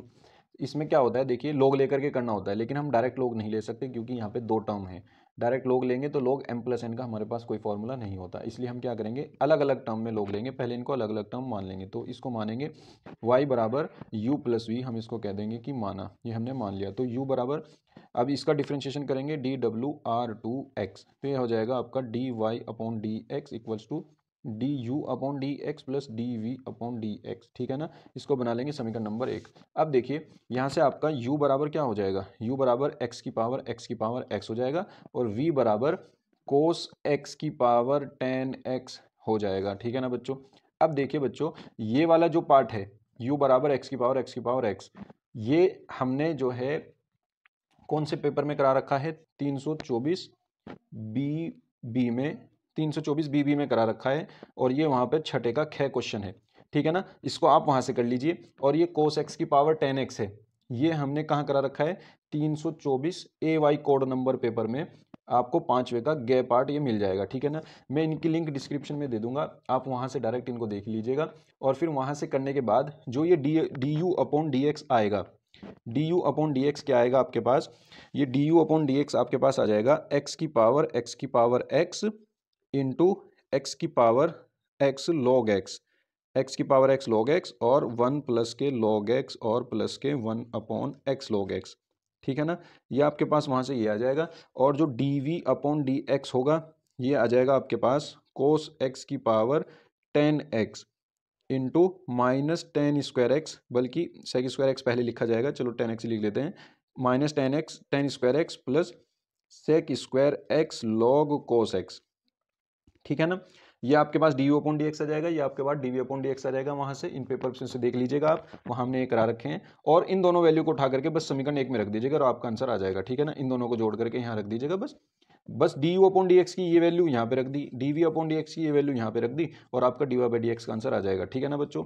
और ये क्वेश्चन आपका पूरा हो जाएगा, ठीक है ना बच्चों। उम्मीद करता हूँ आपके क्वेश्चन समझ में आ गया होगा। तो चलते हैं नेक्स्ट क्वेश्चन पर। देखिए 8वें का ख क्वेश्चन क्या कहता है बच्चों, बहुत आसान क्वेश्चन है। ख भी कह रहा है कि सिद्ध कीजिए प्रत्येक अवकलनीय फलन सतत होता है, ये पर में है, ठीक है ना। आपको प्रत्येक अवकलनीय फलन सतत होता है यह दिखाना है, ठीक है ना। तो बच्चों देखिए इसको हम कैसे करेंगे, सबसे पहले हम एक फंक्शन मान लेंगे, ठीक है ना। माना एक फलन आपके पास क्या है, एक फलन एफ एक्स है, ठीक है ना। और वो फलन जो है x बराबर c पर सतत है, ये कोई रियल नंबर में से हमने कोई नंबर उठा लिया, x बराबर c पर सतत है, ठीक है ना। सतत नहीं अवकलनीय है, सतत तो हमें प्रूफ करना है, ठीक है ना। ये हमने मान लिया कि ये अवकलनीय है। माना एक फलन एफ एक्स बराबर सी पर अवकलनीय है, ठीक है ना। तब देखिए अगर कोई फंक्शन x बराबर सी पर अवकलनीय है तो वहां पे कंडीशन क्या होती है, एफ डैश सी बराबर ये होता है कि limit x tending to c f of x minus f of c upon x minus c, ठीक है ना। ये होती है कंडीशन, अगर आपने पढ़ी होगी। अगर नहीं भी पढ़ी तो अब आप याद कर लीजिए कि जो अवकलनीय फंक्शन की डेफिनेशन होती है वही होती है एफ डैश सी, किसी पॉइंट सी पर एफ डैश सी बराबर limit x tending to c f of x minus f of c upon x minus c, ठीक है ना। अब देखिए हमें सिद्ध क्या करना है, हमें ये सिद्ध करना है कि एफ एक्स जो है वो सतत है, एफ एक्स एक्स बराबर सी पर सतत है, ठीक है ना। हमें ये सिद्ध करना है। और x बराबर सी पर सतत है, किस तरीके से दिखाते हैं हम सतत को हम ऐसे दिखाते हैं कि limit x tending to c f of x equals to उस पॉइंट पर उस फंक्शन की वैल्यू यानी एफ ऑफ सी, ये हमें प्रूफ करना है, ठीक है ना। तो बच्चों देखिए इसके लिए हम क्या लेकर के चलेंगे, नाउ देखिए बच्चों हम ये लेकर के चलेंगे, यहाँ पे लिख देंगे नाउ अब limit x tending to c f of x, इसको हम क्या लिख सकते हैं, देखिए हमने क्या किया, limit x tending to c f of x में हमने क्या किया, एफ ऑफ सी घटा दिया और एफ ऑफ सी को ही हमने जोड़ दिया। तो हमारे क्वेश्चन पे कोई फर्क नहीं पड़ा अभी यहाँ पर, ठीक है ना। इस बात पे तो कोई फर्क नहीं पड़ा, इससे कट जाएगा यही वापस आ जाएगी। अब देखिए इनको हम इकट्ठा ले लेंगे एक साथ और हम क्या करते हैं यहाँ limit x tending to c f of x minus f of c के साथ हम क्या करेंगे, इसके अपॉन में x माइनस सी रख देंगे और इसके गुना में भी x माइनस सी रख देंगे, ठीक है ना। और ये चीज़ एक हो जाएगी। अगर मैं इससे ये वैल्यू काट दूं तो कोई फर्क नहीं पड़ेगा और प्लस एफ ऑफ सी जो का तो रहेगा, ठीक है ना। अब तक हमने कोई फर्क नहीं पड़ा हमारे क्वेश्चन पर, एफ ऑफ सी जोड़ा था, एफ ऑफ सी घटाया था, एक्स माइनस सी से गुना करी, एक्स माइनस सी से भाग कर दी, ठीक है ना। अब देखिए ये limit x tending to c f of x minus f of c upon x minus c, ये लिमिट जो है हम इसको अलग दे देंगे, इसको अलग दे देंगे, ठीक है ना। ये लिमिट हम इसको अलग दे देंगे, इसको अलग दे देंगे, ये तो कांस्टेंट फंक्शन है, इसमें तो लिमिट का देने का कोई मतलब ही नहीं है। तो ये हो जाएगा आपका limit x tending to c f of x minus f of c upon x minus c into, और इसमें अलग लिमिट दे देते हैं, limit x tending to c x minus c plus ये जो का तू एफ ऑफ सी, ठीक है ना। अब देखिए यहाँ से क्या हो जाएगा, limit x tending to c f of x minus f of c upon x minus c, समीकरण 1 से ये क्या हो जाएगा, एफ डैश सी बन जाएगा समीकरण 1 से, और इनटू में जब लिमिट में इसमें पुट कर दूंगा ये सी माइनस सी, ये क्या हो जाएगा, 0 हो जाएगा, प्लस एफ ऑफ सी आ जाएगा, ठीक है ना। और इधर हमारी लिमिट चली रही है, limit x tending to c f of x यहाँ पे चली रही है, ठीक है ना। अब देखिए बच्चों ये क्या हो जाएगा, limit x tending to c f of x बराबर, जब मैं 0 की गुना इसमें करूंगा ये सारा 0 बचा, क्या यहाँ पे मेरे पास एफ ऑफ सी, और यही कंडीशन क्या होती है सतत की, कि कोई फंक्शन सतत है एक्स बराबर सी पर, तब यह कंडीशन फॉलो होती है जो हमने पीछे लिखी थी कि सिद्ध करना है ना। अतः एफ एक्स जो है एक्स बराबर सी पर सतत है, ठीक है ना। अब हम ये लिख देंगे, अतः प्रत्येक अवकलनीय फलन, प्रत्येक अवकलनीय फलन सतत होता है, ठीक है ना बच्चों। उम्मीद करता हूं आपकी समझ में आ गया होगा। तो चलिए इसका सेकंड पार्ट करते हैं। ये कह रहा है कि एफ एक्स बराबर, अगर आपके पास ये फंक्शन है, इसका एक्स बराबर -2 पर सांद्रता और अवकलनीयता का परीक्षण कीजिए, ठीक है ना। आपको इसको चेक करना है कि ये सतत और अवकलनीय है या नहीं है एक्स बराबर -2 पर। देखिए बच्चों फंक्शन आपके पास क्या है, एफ ऑफ एक्स बराबर मोड एक्स प्लस 2, और मोड एक्स प्लस 2 को आप दो तरीकों से लिख सकते हैं। एक्स प्लस 2 पॉजिटिव होगा कब, जब एक्स की वैल्यू, एक्स प्लस 2 की value greater than equal to 0 होगी, यानी एक्स की value greater than equal to -2 होगी। और ये निगेटिव होगा कब, जब एक्स प्लस 2, जब एक्स की वैल्यू लेस देन होगी -2 से, ठीक है ना। आप इसको पॉजिटिव रखोगे, इसी को पॉजिटिव रख देना, यानी एक्स प्लस 2 ग्रेटर देन, ये रख देना x plus 2 greater than equal to 0, तभी तो ये पॉजिटिव होगा, 2 इधर गया तो ये बच जाएगा। इसी तरह एक्स प्लस 2 निगेटिव कब होगा, जब x plus 2 less than equal to 0 होगा, सॉरी खाली लेस देन इक्वल टू 0 होगा, तो ये 2 इधर चला जाएगा, ये बन जाएगा, ठीक है ना। ये लिखना नहीं होता आपको, बस ये आप रफली करके इसको अपनी लिमिट बना सकते हैं, ठीक है ना। अब देखिए यहाँ से क्या होगा, अब हम इसकी लिमिट चेक करते हैं, एक्स बराबर -2 पर, एक्स बराबर -2 पर, तो लेफ्ट हैंड लिमिट क्या होगी, left hand limit L H L, ठीक है ना। ये चेक करते हैं, लेफ्ट हैंड लिमिट हो जाएगी लिमिट एक्सटेंडिंग टू -2 माइनस, यानी उसके लेफ्ट में एफ ऑफ एक्स, हम एच वाला नहीं लगाते, डायरेक्ट करते हैं इसको, ठीक है ना। ये क्या हो जाएगा, लिमिट एक्सटेंडिंग टू -2, अब इसकी लेफ्ट हैंड लिमिट है, यानी x की वैल्यू -2 से छोटी, -2 से छोटी जब है तो फंक्शन हमारा ये है, तो यहाँ पे रख दीजिए आप -x प्लस 2। तो देखिए बच्चों जब हम इसमें लिमिट पुट कर देंगे तो ये क्या हो जाएगा, -2 + 2, ये 0 हो जाएगा ओवरऑल, ठीक है ना। अब राइट हैंड लिमिट निकालते हैं। राइट हैंड लिमिट क्या है आपकी, limit x tending to -2 plus f of x, ये जो ऊपर वाला माइनस है ये दर्शा रहा है कि ये लेफ्ट हैंड लिमिट है, और ये जो ऊपर वाला प्लस है ये दर्शा रहा है कि राइट हैंड लिमिट है। -2 पर हम निकाल ही रहे हैं, तो ये हो जाएगा आपका लिमिट एक्सटेंडिंग टू -2, और जब -2 से बड़ी वैल्यू है एक्स की तो फंक्शन हमारे पास ये है। अब इसमें आप क्या करो, बस ये फंक्शन ये रख दो एक्स प्लस 2, ठीक है ना। अब यहाँ जब ये रखोगे लिमिट तो -2 + 2 ये भी 0 आ जाएगी, ठीक है ना। अब फंक्शन की वैल्यू चेक कर लो उसी पॉइंट पे, यानी -2 पर फंक्शन की वैल्यू, जब x बराबर -2 है तो फंक्शन आपका ये है, जब मैं इसमें x बराबर -2 रखूंगा तो यहाँ पे भी -2 रखूंगा, तो -2 + 2 ये भी 0 आ जाएगा, यानी लेफ्ट हैंड लिमिट बराबर राइट हैंड लिमिट, और फंक्शन की वैल्यू सब बराबर है, तो इसका मतलब फलन जो है वो x बराबर 2 पर सतत है। अतः फलन x बराबर -2 पर सतत है। अब हमें ये चेक करना है, अगर ये फंक्शन सतत है, ठीक है ना, तो ये फंक्शन अवकलनीय हो भी सकता है, नहीं भी हो सकता है। लेकिन अगर ये सतत ना आता तो हम इसको डायरेक्ट कह देते कि ये अवकलनीय भी नहीं होगा, क्योंकि प्रत्येक अवकलनीय फलन सतत होता है। अगर वो सतत नहीं है तो वो अवकलनीय भी नहीं है, लेकिन अगर वो सतत है तो ये जरूरी नहीं है कि वो अवकलनीय है, अवकलनीय ना हो, है ना। अगर वो सतत है तो हमें चेक करना पड़ेगा कि वो अवकलनीय है या नहीं है। तो चलिए चेक करते हैं अवकलनीय है या नहीं है। तो देखिए बच्चों x बराबर -2 पर अब अवकलनीयता चेक करेंगे इसकी, x बराबर -2 पर अवकलनीयता के लिए, अवकलनीयता के लिए, ठीक है ना, इसके लिए चेक करेंगे। तो सबसे पहले देखिए हम क्या करेंगे, हम लेफ्ट हैंड डेरिवेटिव निकालते हैं, ठीक है ना। लेफ्ट हैंड डेरिवेटिव ये क्या होता है आपका, लिमिट एक्सटेंडिंग टू, हम डायरेक्ट लिख देते हैं limit x tending to 0 f of, अब हमें किस पे निकालना है, -2 पे निकालना है ना, तो -2 माइनस एच, फिर minus f of -2 upon -h, ठीक है ना। तो ये क्या हो जाएगा आपका, एफ ऑफ माइनस दो माइनस एच मतलब माइनस दो से छोटी वैल्यू, माइनस दो में से कुछ घट रहा है, इसका मतलब एक्स की वैल्यू माइनस दो से छोटी आएगी।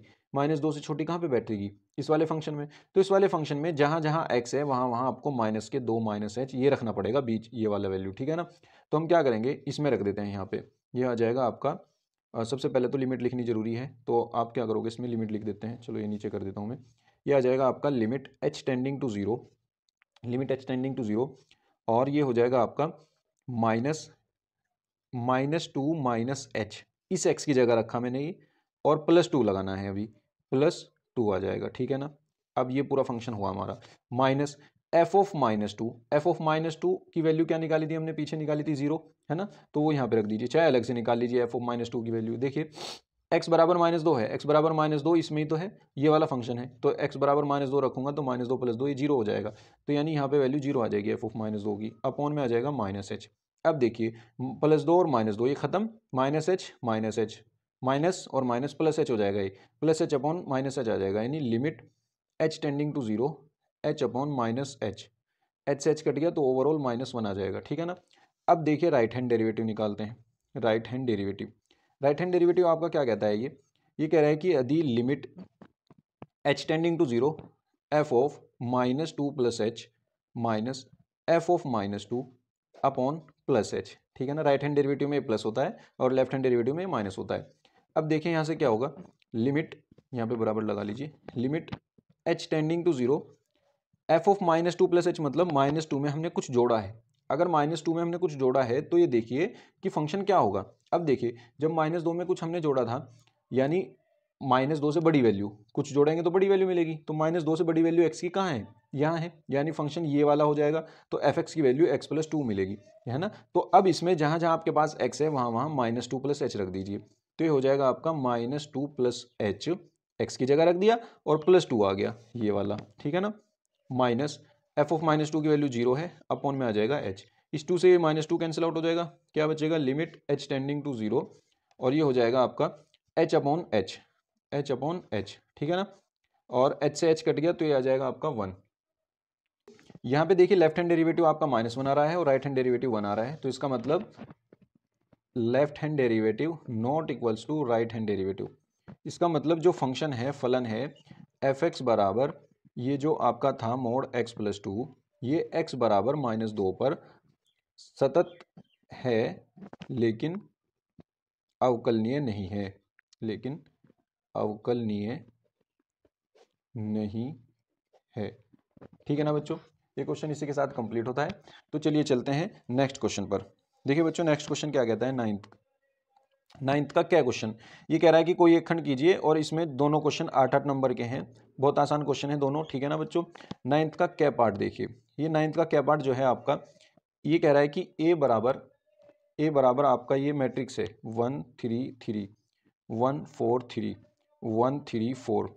अब ये कह रहा है कि सिद्ध कीजिए ये होगा। बच्चों इसमें एक मिसप्रिंटिंग है, इसमें ये थ्योरम होती है, ये होता है ए इंटू एडजॉइंट ए बराबर मोड ए इंटू आई, तो ये जो है ना ए है, ये ए, तो ये आई नहीं है, इसको ए कर लीजिएगा, ठीक है ना।